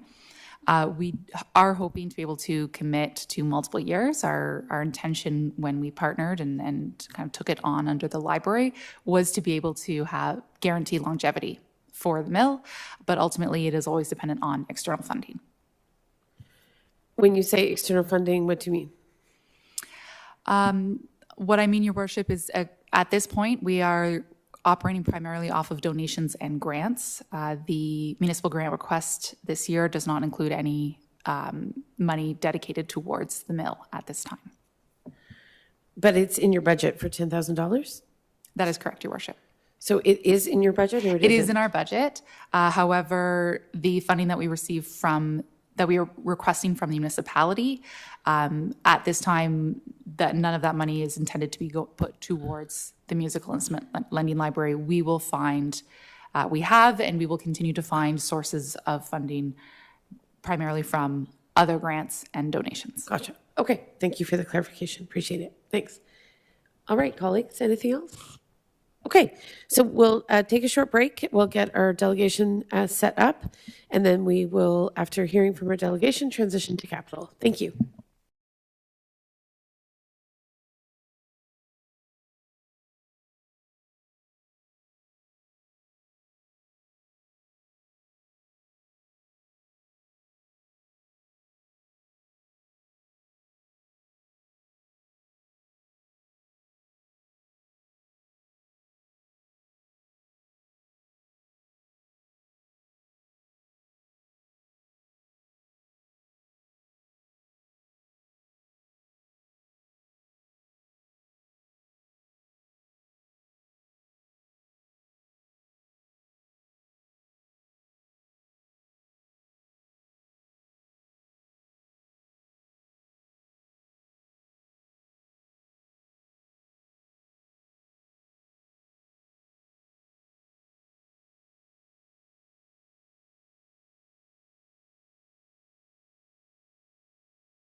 So, colleagues, we are here to welcome Jane Hess. Jane is with Every Kid in Our Community. Jane, thank you so much for coming. And I was just saying to your colleague who, that I thought if you did a presentation of around 7 to 8 minutes, and I gave council 7 to 8 minutes for questions, that's more or less 15 minutes for this discussion. And of course, if we need to follow up through one of our advisory committees or through a separate meeting with a couple of council members, myself and another member of council, that we can also do that. But we very much appreciate that you came. Thank you for sitting through our operating budget presentation. I hope you learned something about our municipality, and we look forward to hearing from you. So thanks for coming to Kentville. Thank you very much for having me. My name is Jane Hess. I'm from Every Kid in Our Community, and I'm basically coming home because I grew up in Kentville, and I do wish my dad's house was still I could sell it now, because I would have got a whole bunch more for it now than I would have when it was actually sold. I'm formerly from United Way, Leeds and Grenville, and then a long time with the Leeds Grenville Lanark District Health Unit, involved in the community safety and well-being planning and a variety of other things in the community. Always been involved with children and youth in the community, and so Every Kid is a coalition that I was one of the people who started it in 2002, because as child and youth serving providers in Leeds and Grenville, we decided that we should be working together collectively on a collective impact framework, because the sum of our parts is more than just us individually. So that's what we're working on. Every Kid works on children from birth, prenatal to age 24 or whatever adults become adults, when we're not sure about that for sure. And we have a variety of subcommittees that work on a different number of topics, one of them being developmental assets, because we were based on the developmental assets framework. And our Start with Hello campaign, which Tanya will go into in more detail through the slides, is a product of the collective Every Kid in Our Community. We have a number of child serving providers in Leeds and Grenville. That's just the list that's on our website. So probably 45 agencies that try to work together collectively to do things to make it better for kids and youth in our community. There was an issue with children in Gananoque, teens, having some kind of behavior issues. So Mark Fancy, who was the previous coordinator of Every Kid, pulled together the Brockville Y, R&J Youth Services, the Gann Police, and they created a really neat program called the BERM. And it kind of solved that problem, gave kids a place to hang out in the summer. And so it's kind of looking at what can we do as a group to inform municipalities, to inform other people about what kids and youth need, and then how can we work collectively together. So I'll put it over to Tanya now.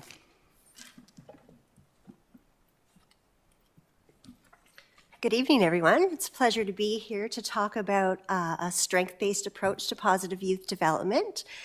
We have this initiative called Start with Hello. So the idea is simple. Start with hello, bonjour, ciao, whatever language you like, and then build positive relationships with young people in our community. Next slide. So why should we do it? We just want to make a difference. We want our youth to feel connected and accepted and valued so that they can be positive contributing members in our community. Next slide. So this Start with Hello campaign, it's not original to Leeds Grenville. It actually was started in Connecticut following a tragic shooting at the Sandy Hook Promise Elementary School. A group of parents came together and developed the campaign as a way to address violence. They used this upstream approach and focused on children feeling safe, included, and valued, and connected. And when we looked at this campaign, we thought, it really fits with Every Kid in Our Community, with the developmental relationships framework and developmental assets framework.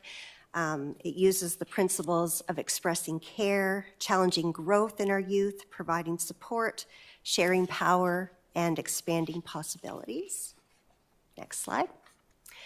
So we first started this campaign in 2018, and at that time we had done a survey, a Youth Let's Talk survey, and some youth within your community also completed the survey, and just highlighted some of these quotes that connected to why we should start with hello. They said, make conversations with us. We just want confident people who start convos, more places for youth to go where we are welcomed, people to talk to about anything. They want us to try harder to make the youth involved because they are ruling the city after the grown-ups pass. And give kids my age a chance and have faith in us, and then we won't disappoint you. So great little quotes there. So like I said, we adapted this campaign.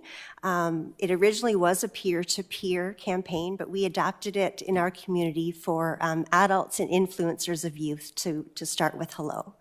And it aligns with our focus of Every Kid. Positive and caring adult relationships is our focus, along with the community valuing all children and youth. Just want to highlight that bubble on the right, that according to the Search Institute, who's developed the Developmental Relationships Framework, young people need to be surrounded by 3 or more non-parent adults who love, care for them, and appreciate them. Next slide. So what are assets? Essentially, they are protective factors. They are those positive experiences, skills, opportunities, qualities, and values. It's what kids need to succeed. I just want to highlight that the Search Institute that I keep referencing, they have been doing research on positive youth development for over 60 years, and they've developed a number of frameworks and tools. Next slide. So there are a total of 40 developmental assets that we want to build in our young people, and they're broken down into external assets. There's a total of 20 in those categories up there on the left, and then there's internal assets. There's 20 in those categories on the right. So the more assets a young person has, the better off they are. The less likely they are to engage in a wide range of high-risk behaviors and more likely to thrive. Next slide. So we have been doing some Start with Hello activities. Jane's been doing a bit of a roadshow, going out to municipalities and presenting. We've done some promotion in the media. We've developed a toolkit for our partners of Every Kid to use, or for other workplaces to pick up and run with. The other thing we do, we've done this for, I think it's about 9 years now, is that we celebrate people in our community who make a difference in the lives of children and youth. And we call that an Asset Builders Award event. And we've been doing it at the YMCA every year, and we are going to do it again this June. The nominations will be going out soon, so we'll certainly make sure that you folks have it so that you can nominate people in your area. We'd love to recognize people from North Grenville. And these are the people, they started with Hello, and then they're asset builders now, and they developed positive relationships. Next slide. So like I said, we have a toolkit, and this can be found on the Every Kid website. So there's a number of resources. There's posters, sample social media posts. There's a Breaking the Ice card. So we got some feedback from youth. What would you like adults to say to you to break that ice and start a conversation? So there's some tips on there to make you feel comfortable if you don't have the language to talk to young people. There's instructions for making these buttons that I think all of you have, ideas for inspiration. We're going to have our Asset Builder nomination form on there and links to other resources. Next slide. And that's just the Breaking the Ice card, so we can go through that. And I'll just turn it over to Jane to speak to this.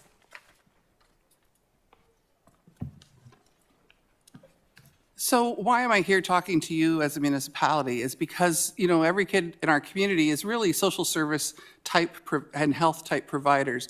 And we want the message on developmental assets out to the broader community. And we figured that going through municipalities was a great way to get it to a different audience for sure. We would like you to, as a municipality, to embed developmental assets and the developmental relationship framework into things that you do within your municipality. And maybe it's something that you could put into your official municipal plan like you do built environment and climate change. And in that vein, we're developing a municipal toolkit.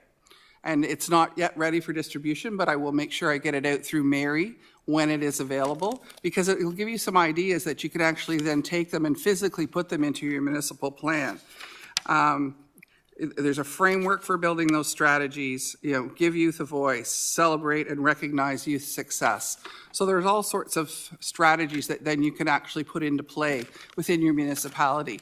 One of the ideas that I got from Augusta the other night is apparently Hydro One has a grant available for a youth council. And so when you look at the developmental framework, that one around, giving youth a voice, that's a way to share power and give them a voice. So it might be something as a municipality you might want to think of. We certainly would be available, Tanya, myself, other people on the Developmental Assets Committee, to come and speak to people within your municipality. I know that at Augusta, they're going to do some sort of a junior firefighters program that they're talking about moving forward with. And so that developmental asset framework would provide a great background for those people that are then coming and being the volunteers in those kinds of programs. So that's where we'd like it to go, is if it could be worked into municipal plans and then become broader than just the social service sector.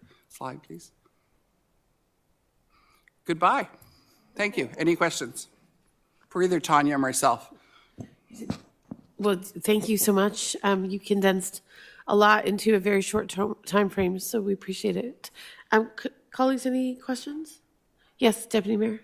Yeah, thank you, Jane and Tanya, for the presentation. When you say municipal plans, are you talking about things like local community safety and wellness program? Well, that's a very interesting point, because the community safety and well-being plans, and I was at the health unit when we did the one for Gananoque and Brockville, and then I have talked to Mayor Peckford around the second one that was done, and those have never been implemented. And originally they were only to be done, and then there was no action plan. I think now there is an expected action plan. And so when you think about developmental assets and you think about a lot of the youth mental health and well-being stuff that was in the community safety and well-being plans, that's a great interconnection and certainly could be worked into that or into your official municipal plan that you develop as a municipality as well. Thank you for the information about the Hydro One. I thought that might be an avenue for the Mayor's Youth Advisory Committee to have some funds to work with. Yeah, I think it was Shane Garrity at Augusta that mentioned it, so he would be the person that you would contact. Other questions, colleagues? I do wonder if the Health, Wellness, and Active Transportation Committee might be a good forum to continue the discussion. I know Tana would be very familiar with that committee in previous configurations, if not more recently. I think my other reflection is that I think what you're speaking to is, of course, we are fairly closely connected with the Kemptville Youth Center, which provides a youth-friendly space. Obviously, it comes with some an administrative team and a program staff that are there to engage constructively and allow youth to gather in a safe and structured way, while also having some sort of downtime to just be who they are and socialize and whatever.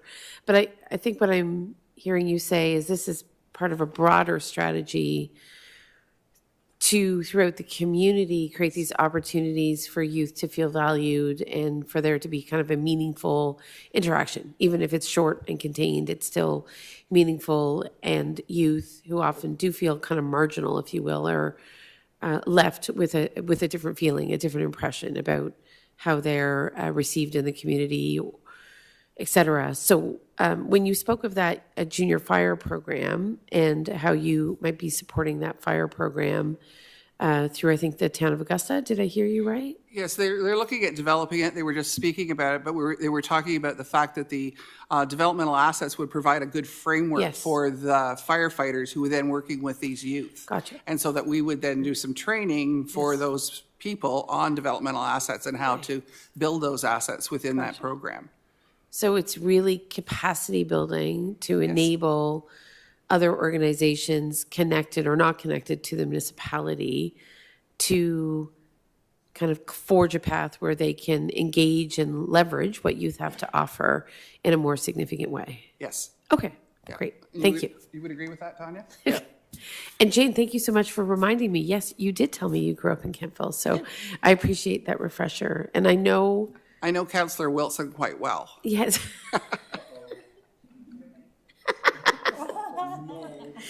Indeed.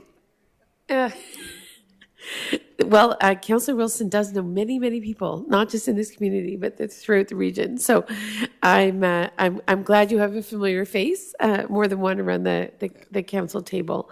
So maybe, colleagues, I think for the purposes of this discussion, we're looking at receiving the report, and I hear what you're offering is sort of an invitation for more conversation in the community. And might I ask, how are you funded? What is... So Every Kid in Our Community Coalition has some money from the Ministry of Children, Community and Social Services. Originally, this was a full-time job, funded half by early years money and half by the MCSS money. Now it's 14 hours a week. That's what I work, 14 hours a week, paid through that money. Because partway through, the coalition started as just an independent coalition of child service providers in Leeds and Grenville, saying we got to work better together type of thing. And then about halfway through that the iteration of it, the ministry came to us and said, we want a table for children and youth providers in Leeds and Grenville so we know what's going on and what's needed.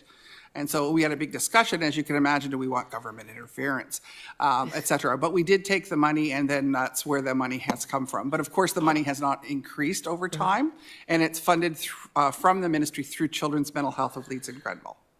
Gotcha. And I'm a contract employee. Okay. Okay, excellent.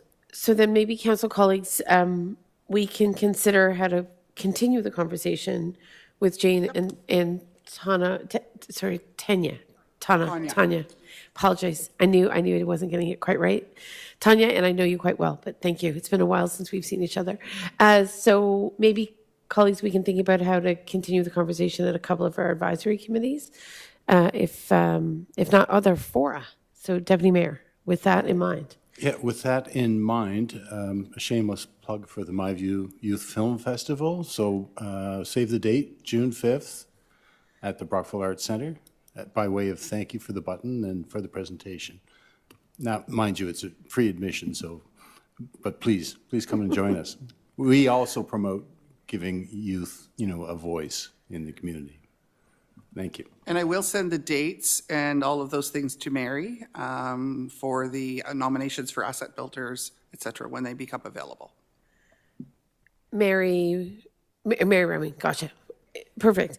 And then I would say the other opportunity is we will be working through the assistance of Tammy Holbert here at the municipality, more directly with some of the schools to sort of animate our own sort of connections with youth in the community. So there may emerge some other opportunities to think about that service orientation. And finally, I would say that I'm a big believer, this is tangential, but nonetheless, I think slightly related, and then we're going to go back to budget. I am a big believer in actually giving 16 and 17-year-olds the right to vote in municipal elections. I think it's an incredibly valuable exercise for them to actually cast their vote in a municipal election.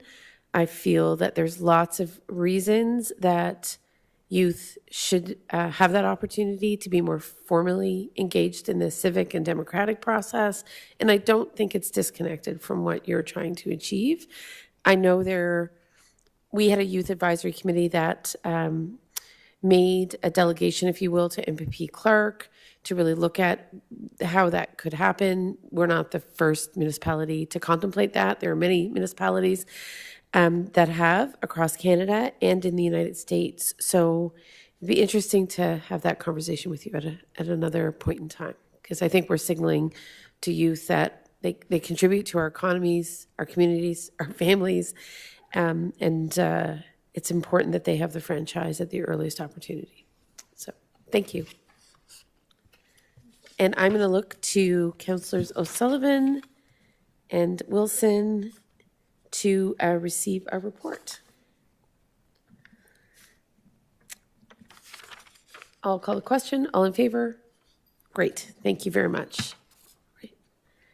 Okay, so we're going to return to the capital portion of our budget. And I don't know, Ms. Dunlop, are you introducing it?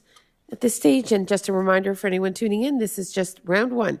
We will be coming back, and can you remind me, Ms. Dunlop, our next budget deliberation date is? We have two public information sessions on the 5th and the 17th, one virtual, the second in person. Our next scheduled budget meeting is the 19th, but based on the late receiving of the books, et cetera, we're looking to do a council open meeting working session prior to the 19th. Yes. So we will get the clerk's department to work on a schedule to that effect. And in that spirit, I am going to, if you don't mind, do a quick high-level overview of the capital program. And that way, you will have some time to have the deeper dive into the books before we have the next meeting. Fire away.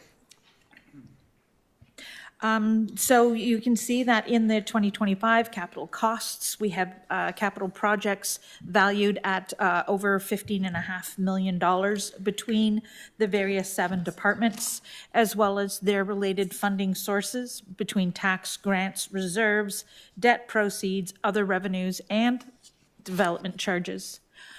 The next slide, which is Public Works, we have a vast amount of projects this year valued at over $5.5 million, as well as some waste management projects of about $58,000. Now, I know, as I said, Council only just did receive these binder books, so if there's any specific projects you wish highlighted now, or we can do the deeper dive at the working session.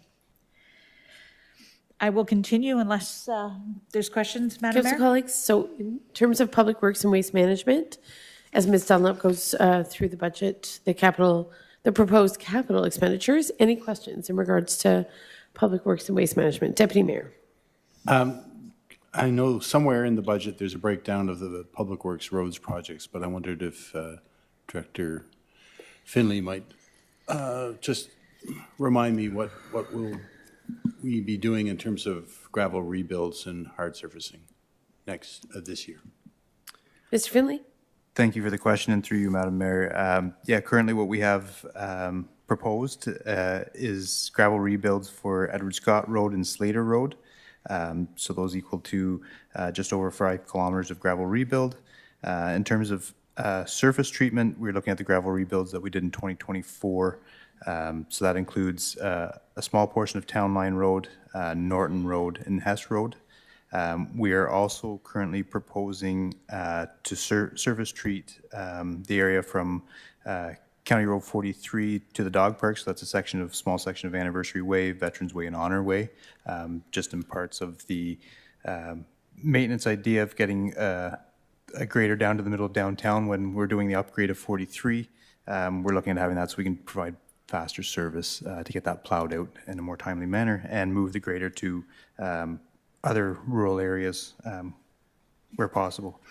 Some of the pavement overlays that we currently have on is Berg Crescent. We did Merrick Trail last year, so that'll help kind of update that area.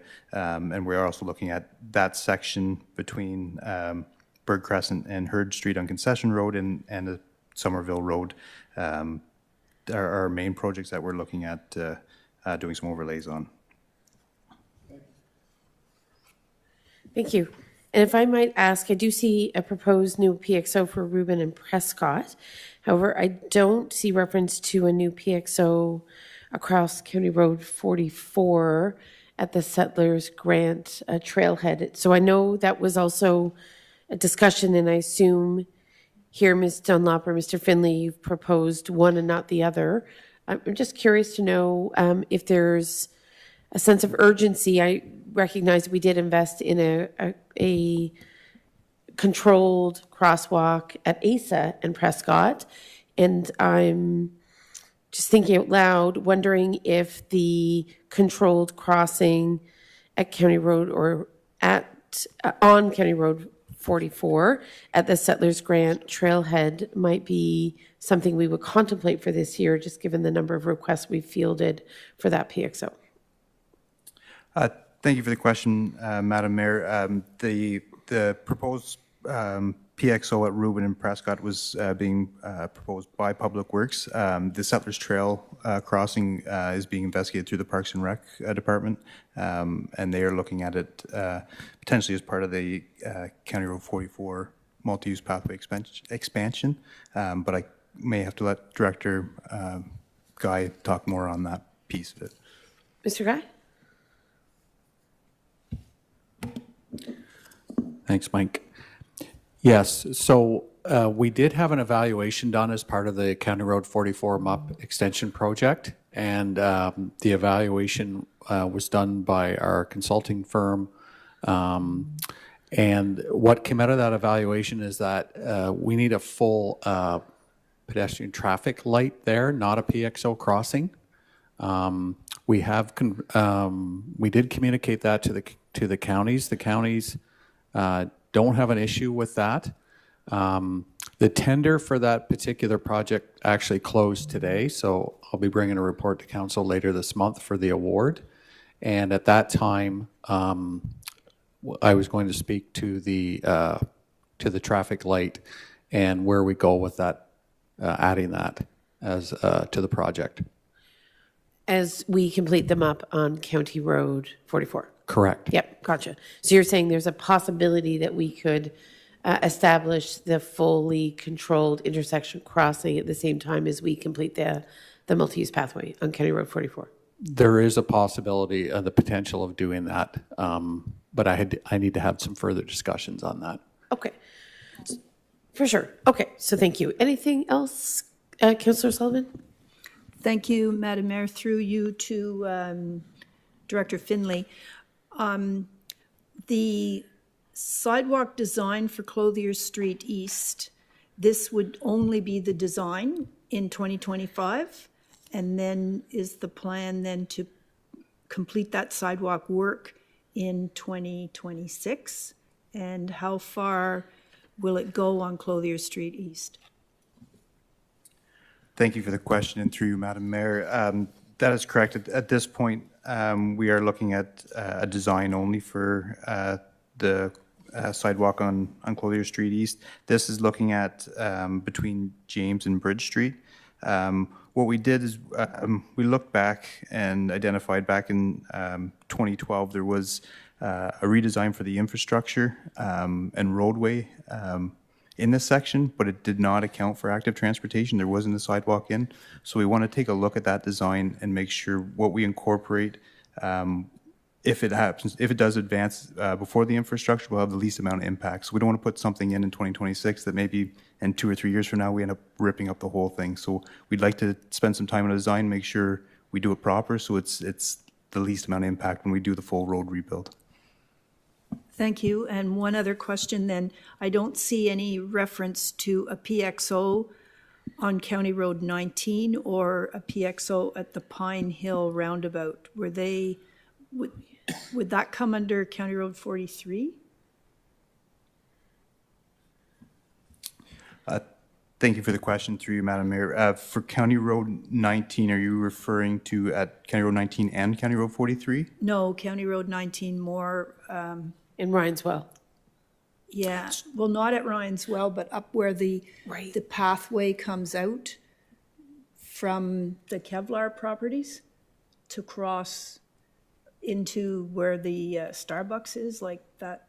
That's where a lot of people... I think in previous years there had been consideration of a controlled pedestrian crossing to facilitate, obviously, those individuals who would be crossing over between effectively what is the Giant Tiger sort of commercial properties and the Kevlar commercial properties. So thank you for the question on for the clarification there.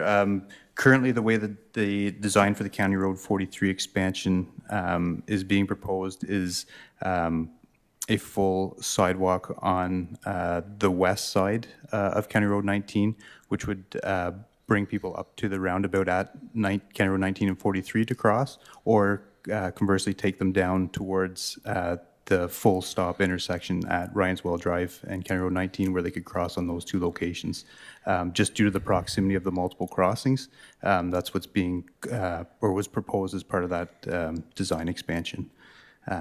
In terms of the pedestrian crossing at Pine Hill.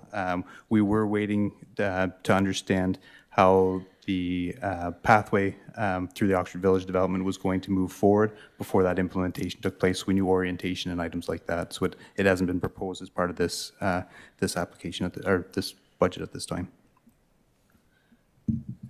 Okay, thank you, but I assume if there is some temporary safe passage for people like bollards and paved shoulder, then they still have to have a safe way to get across 43.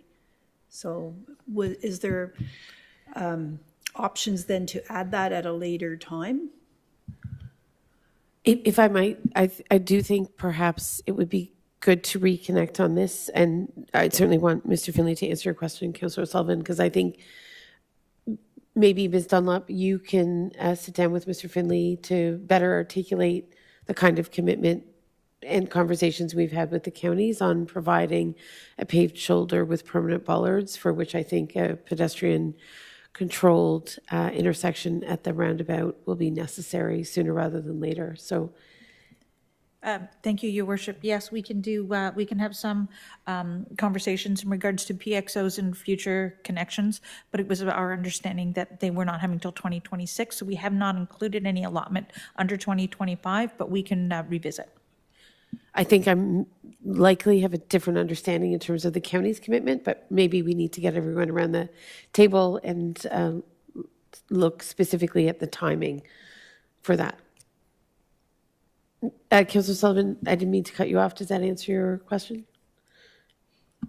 Well, I got the information. Thank you. Yeah, I got an answer. Thanks. Okay. Any other items when it comes to, and of course, we'll come back to this. We'll revisit this another time. This is just the first blush of what's proposed for our capital budget, but the questions we're answering tonight will help to inform a second discussion. So if there's anything that you want to flag here, certainly this is your time. Seeing other hands?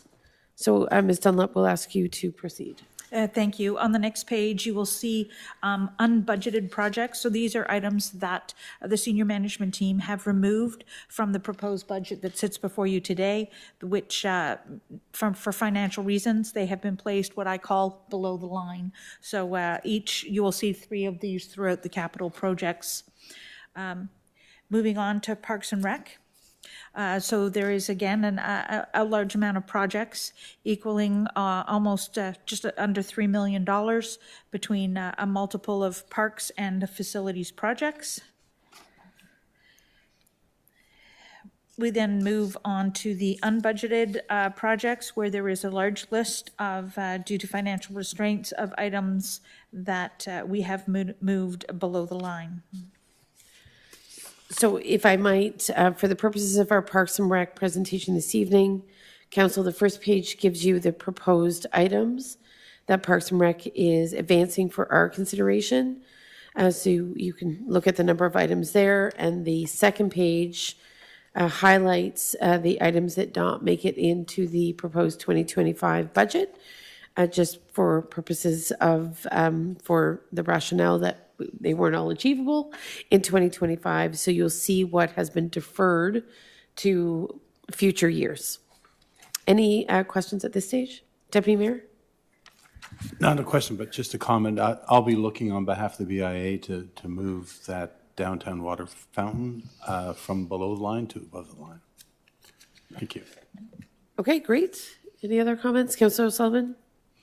Thank you, through you to, I guess, to Director Guy.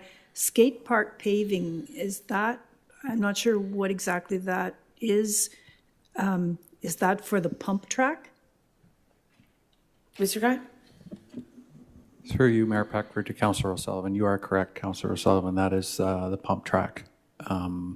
There was a request to consider paving the pump track to avoid some of the maintenance issues we've had. But as CAO Dunlop has mentioned, due to some financial constraints, we put it below the line for 2025, at least within the draft budget.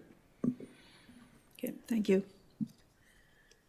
My question is, and I know that the multi-use pathway for County Road 44 had a significant financial grant from the federal government attached to it. So I know it's proposed here is $1.7 million.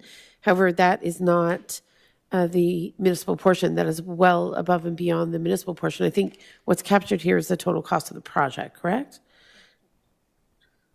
That is Right. That is correct. So I think it would, in all fairness, it would be good to actually at least highlight what the municipal contribution is, because I understand we received just over 900,000 from the external grant to offset the cost of this project, and there is some funding through development charges and related sources. You are correct, Madam Mayor. If you look under tab 4 of your binders as that are provided, it does have the capital summary of all the projects listed as well as the funding. That specific project at $1,720,000, as I find the project, is funded from a Parks and Rec Reserve drawdown of $502,820, grants of $941,980, and then some development charges at $275. So just so we get a clear picture of what we're assuming, right, as our municipal share. The other question is Equinel Park Phase. Mr. Guy, just quickly. What might that be? Thanks for the question, Madam Mayor. So that is Phase 6 of Equinel. There was, you may recall years back, there was discussions with Yes. Equinel for a proposed second park within Equinel due to the large amount of homes and residents that now live in that area. So that is proposed to be designed this year and constructed in 2026. And those, this is at our cost, 100%? That's correct. And tell me why that is? So the Equinel is not a partner in building a play structure for their own residents? I think they provided a piece of land. I see. And I think that was the agreement at the time. They would provide a piece of land to the municipality to build a second park in Equinel. And our contribution is the play equipment? Or the Correct. design, I guess? Well, the design and the construction. Okay. Ms. Martin, maybe you want to fill in some gaps. Thank you. Yes, thank you. So the provision under the Planning Act with plans of subdivisions is that we take 5% Yes. of land or cash in lieu. So in this case, Equinel's provided the land. So what typically happens is, and again, like you're seeing the expense for the design, but we can use our cash in lieu of parkland dollars that we do collect from other developments to help offset the cost of those designs. So the developers met their requirement for providing the land instead of cash. Sometimes we will do a combination of cash and land. And in the past, we've also entertained front-ending agreements. So if council recalls that the community park that's in Equinel, just off of Royal Landing Gate, Equinel front-ended the construction of that. So they provided the equipment, they designed, they went through that entire process. And then as the development went on, we were crediting them the parkland piece of the development charge. So there's different ways in which we can approach it. But in this case, we took the 5% land for Phase 5, and then it's up to us at this point in time to design and then construct. Okay, that's certainly helpful. I know for some other developments, I think there has been the offer by the developer or the builder to potentially provide the play equipment, but maybe there's a different arrangement with those developers. It seems that every development has its own unique arrangement. Yes, thank you, Your Worship. So it depends on, again, the amount of land that's taken. So in certain circumstances, we may have taken not quite 5% of the land, but we have taken cash as well in order to help with that. As we go through our development charges background study, we'll be also looking at, in some ways, our parkland policies and their cash in lieu of parkland to see if there are some standards that we can establish where when we're taking parkland, it's not just the land, but there might be certain requirements where it has to at least be cleared land or leveled land, and establishing what standard do we want our parks to be provided as part of our plan of subdivision process. Great, thank you. Seeing no other hands, council colleagues, and You are also welcome subsequent to this meeting to follow up with respective directors, as long as you copy your CEO, myself. We can certainly get more information in the lead up to a next meeting. I think we're going to move on to planning and bylaw. All right, Ms. Dunlop. Thank you, Your Worship. So planning and bylaw have higher than normal capital budget in the 2025 proposed budget of $5.4 million. Of that is $5 million for the Bell Hall component, which would be a debenture item should we be successful in our grant application. Other than that, there is a limited list, including a new vehicle for animal control. Next item is in regards to North Grenville Municipal Center, $845,000. Again, Madam Mayor, in regards to specific funding, please note again under your section 4 of your binder books, it does discuss the funding. With the assistance of Director Guy and the Finance Department, we specifically highlight that we can use a certain reserve for certain items within the North Grenville Municipal Center. So all of those are not totally taxation-based financed. Any question on that? Nope, I just think it is important to note that great to see the proposed $5 million investment by the municipality into the potential repurposing of Bell Hall, but it is very much contingent on, as Ms. Martin said earlier, CHMC funding as we go into a federal election. The reality is that will likely very much stall the processing of our application, the potential approval of our application. So wonderful that we're anticipating a potential $5 million investment, but the reality is I think it will be several months possibly before we receive any word on whether or not our CHMC application is approved. And that CHMC application, if I'm not mistaken, was for up to $25 million. So obviously Canada Housing Mortgage Corporation would be bearing overwhelmingly the burden of supporting our investment in Bell Hall, but great to see that you're anticipating with optimism that we will be moving forward with CHMC. All right, and I'm not seeing any hands from council, so carry on. Oh, Deputy Mayor. Invite me. FCM, what does that stand for? In previous, when you're talking Federation about of Canadian Municipalities. Oh, I see. Yep. Okay, thank you. And for the purposes of the municipal center, obviously, Ms. Dunlop, I had questions around all of the things that are proposed here, not because they're not very worthy, but how do we finance them? And to your point, we do have a healthy NG Municipal Center reserve, and I think it would be beneficial for council to see in the next iteration, or maybe to your point, it's in the binders. Perhaps we can flesh out what proportion of these costs are borne by the NG Municipal Center reserve. Thank you. Carry on. Thank you very much, Madam Mayor. The other thing is under tab 5 of your binder are justification sheets and an explanation for the majority of the capital programs. We will be updating them and providing additional information as we go through.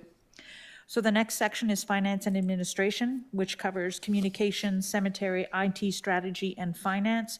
There's various amount of studies, incentives, etc. The one I will highlight is cemetery, columbarium. There is a value of $35,000 for columbarium, which is paid for out of the reserve of the cemetery function and maintenance line.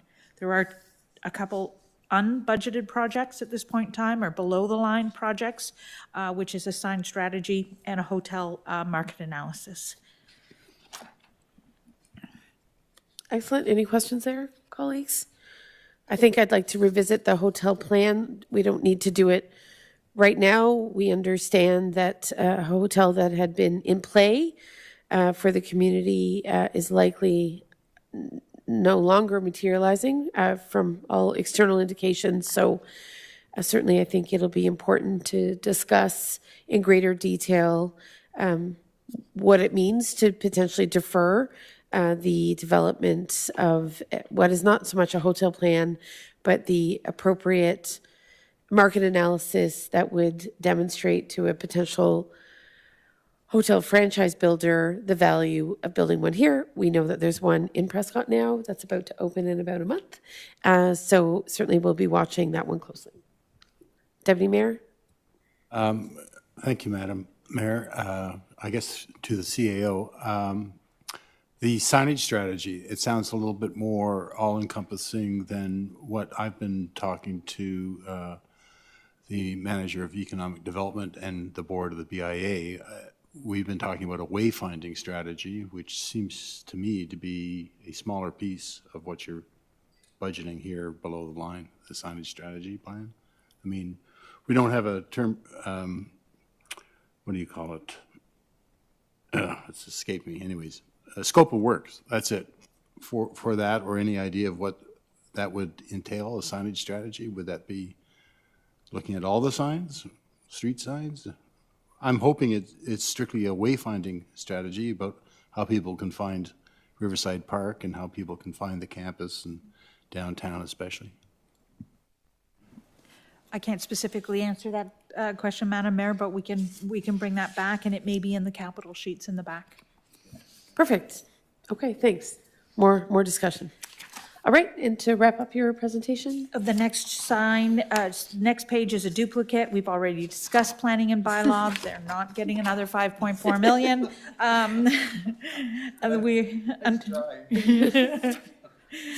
Emergency and protective services, there is $184,000 of needed capital equipment and land acquisition for Fire Station 2, plus a few items valued at 110 are below the line, such as a fleet reserve and starting a reserve for the emergency management control.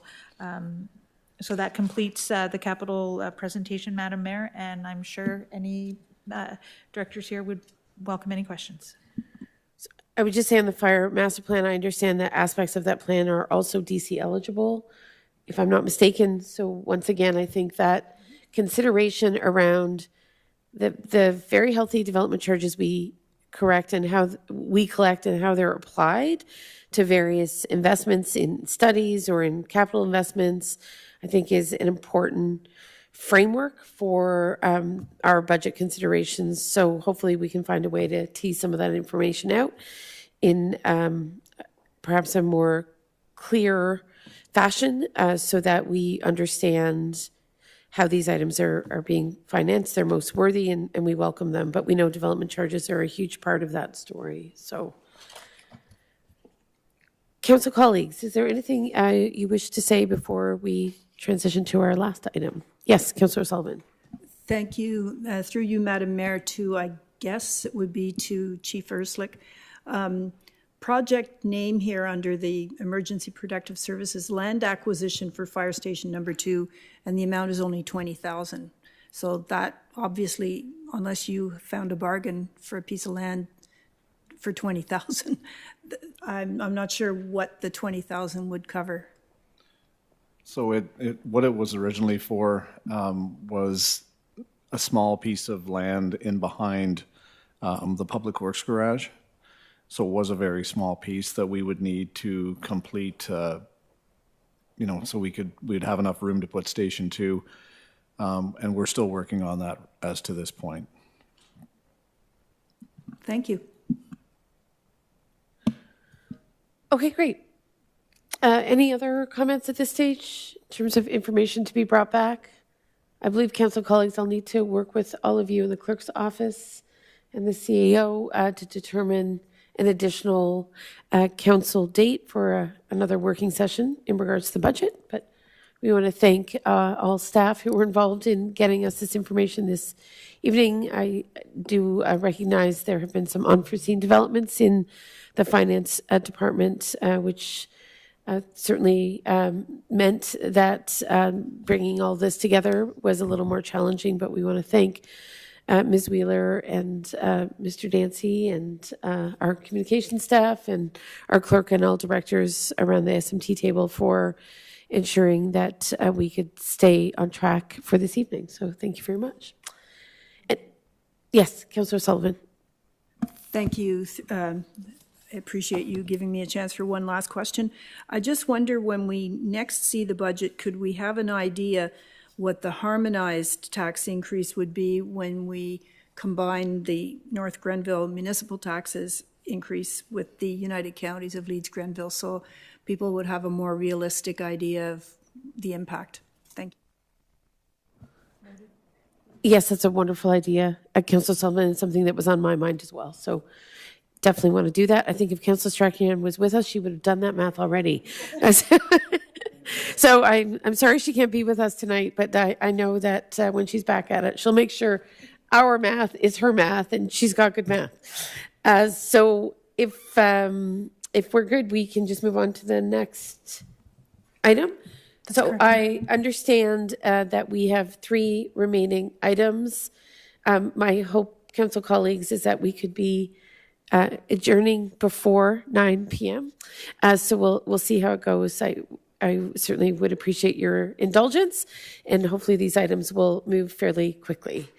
And I think we're going straight to the Arena 1 fixed seating, supply and installation. Councillor Sullivan, just to remind you, Mr. Guy did come and do a presentation while I think you were away, and it certainly explained the rationale for the new seat. And we're so excited that he's here tonight to propose the awarding of the tender. So over to you, Mr. Guy. Thank you very much, Mayor Peckford. So the report that I bring forward tonight is to award the purchase and installation of fixed arena seats in Arena 1 at the North Grenville Municipal Centre.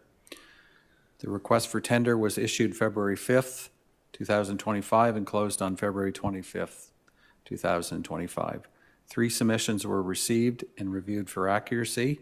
SDR Seating was identified as the low bid, and their submission was complete with regards to pricing, qualifications, and therefore recommended to enter into a contract for this project.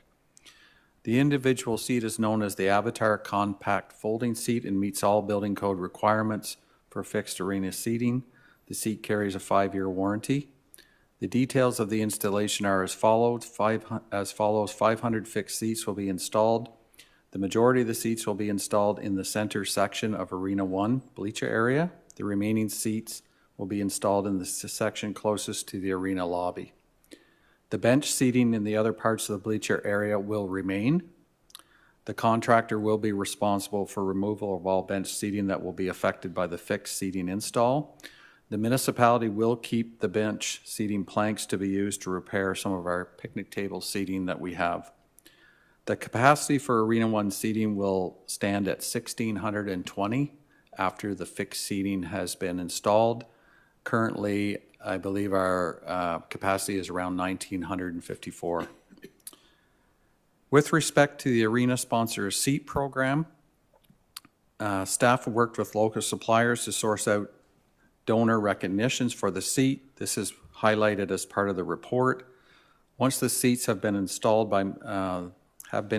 municipal staff will be installing the donor recognition information for those who have paid for a seat. Keena Boyce is here tonight, our Director of Client Services, and her, along with her communications team, has put together information to re-engage the community for our Sponsor a Seat donation program. These details are highlighted in the report.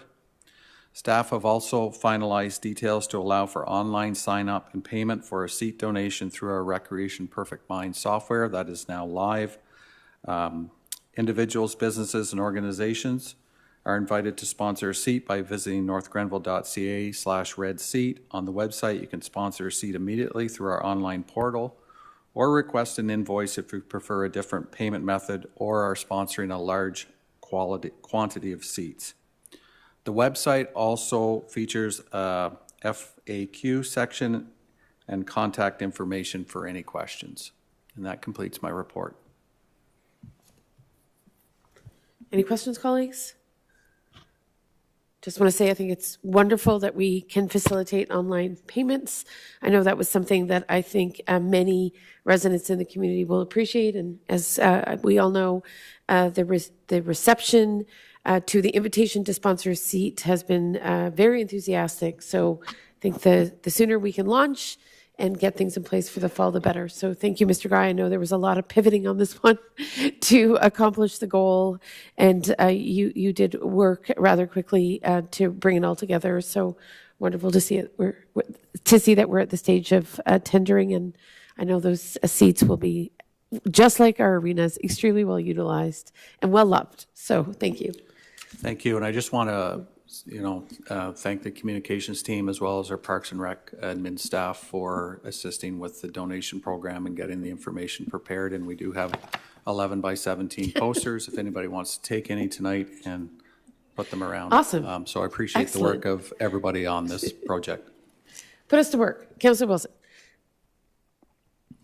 Through you, Mayor Peckford, to Director Guy, does that total price include the sponsorship stickers and on the seats? Through you, Madam Mayor, to Councillor Wilson. No, it does not. Okay.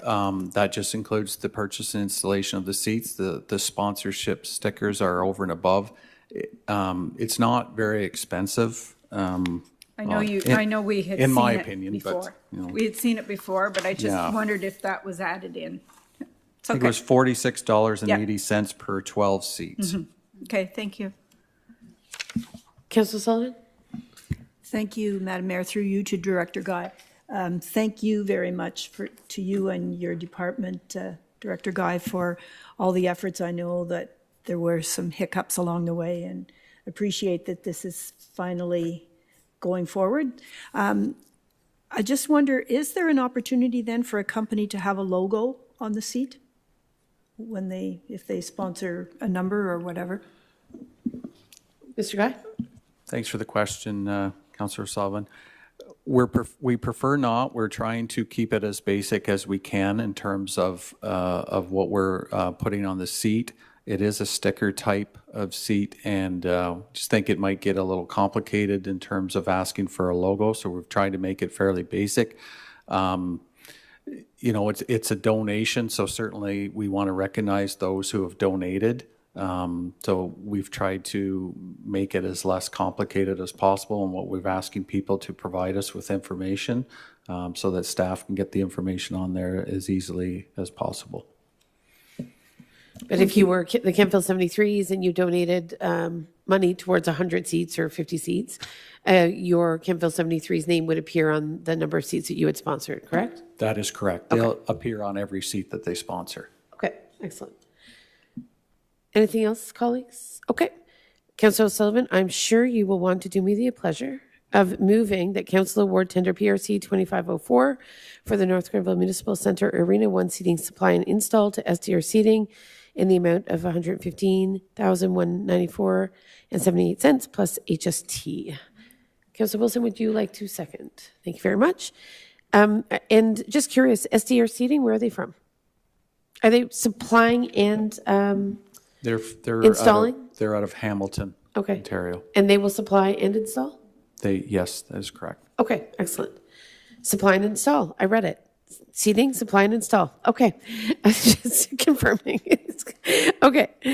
So it's been moved and seconded. All in favor? Great. Thank you. That carries. Fantastic. Congrats again. It was a lot of work, but we are very excited. So next, I think we are dealing with the renaming of Boundary Road, if I'm not mistaken. Council colleagues, I think you'll remember a fulsome conversation we had, and I understand that the City of Ottawa has agreed to the renaming of Boundary Road to Neighbour Road, and I think it was one of Councillor George Deroux's last acts before he becomes an MPP. He was successfully elected to the riding to sign off on Neighbour Road. I think a fitting last act, if I might add, by the outgoing Councillor George Deroux. So the motion tonight is that Council approve bylaw 1925 to rename a portion of an existing municipal road from Boundary Road to Neighbour Road, Municipality of North Grenville, County of Grenville, effective April 14th, 2025. Deputy Mayor, thank you. And a seconder, please. Councillor Wilson. Thank you. All right. Any comments or questions on this? I'm not seeing any. All right. I'm going to call the vote. All in favor? To good neighbors and friends. We got to keep them close in this time of chaos. All right. And then finally, we are going to consider a notice of motion, but before we do that, council colleagues, I will note that under correspondence, we've accepted everything via consent. I don't see any other business this evening. Ms. Preston, Deputy Mayor, do you believe you have a notice of motion to put forward this evening? Yes, I do. Okay. Can I read it? Could we action it tonight?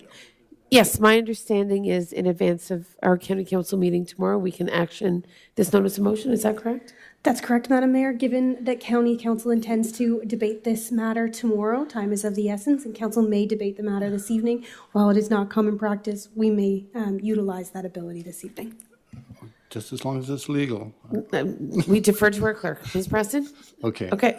And my notice of motion is as follows: that council request the United Counties of Leeds and Grenville to consider all lands 2.5 acres or less to be reviewed and excluded from the agricultural area review to prevent residential use property owners from being negatively impacted. Okay, so that is the notice of motion. By providing the notice of motion, has Deputy Mayor moved? Okay, so Deputy Mayor is moving that motion in advance of a crucial discussion about the agricultural mapping, the proposed agricultural mapping by the counties tomorrow morning. So can I have a seconder for, thank you, Councillor Wilson.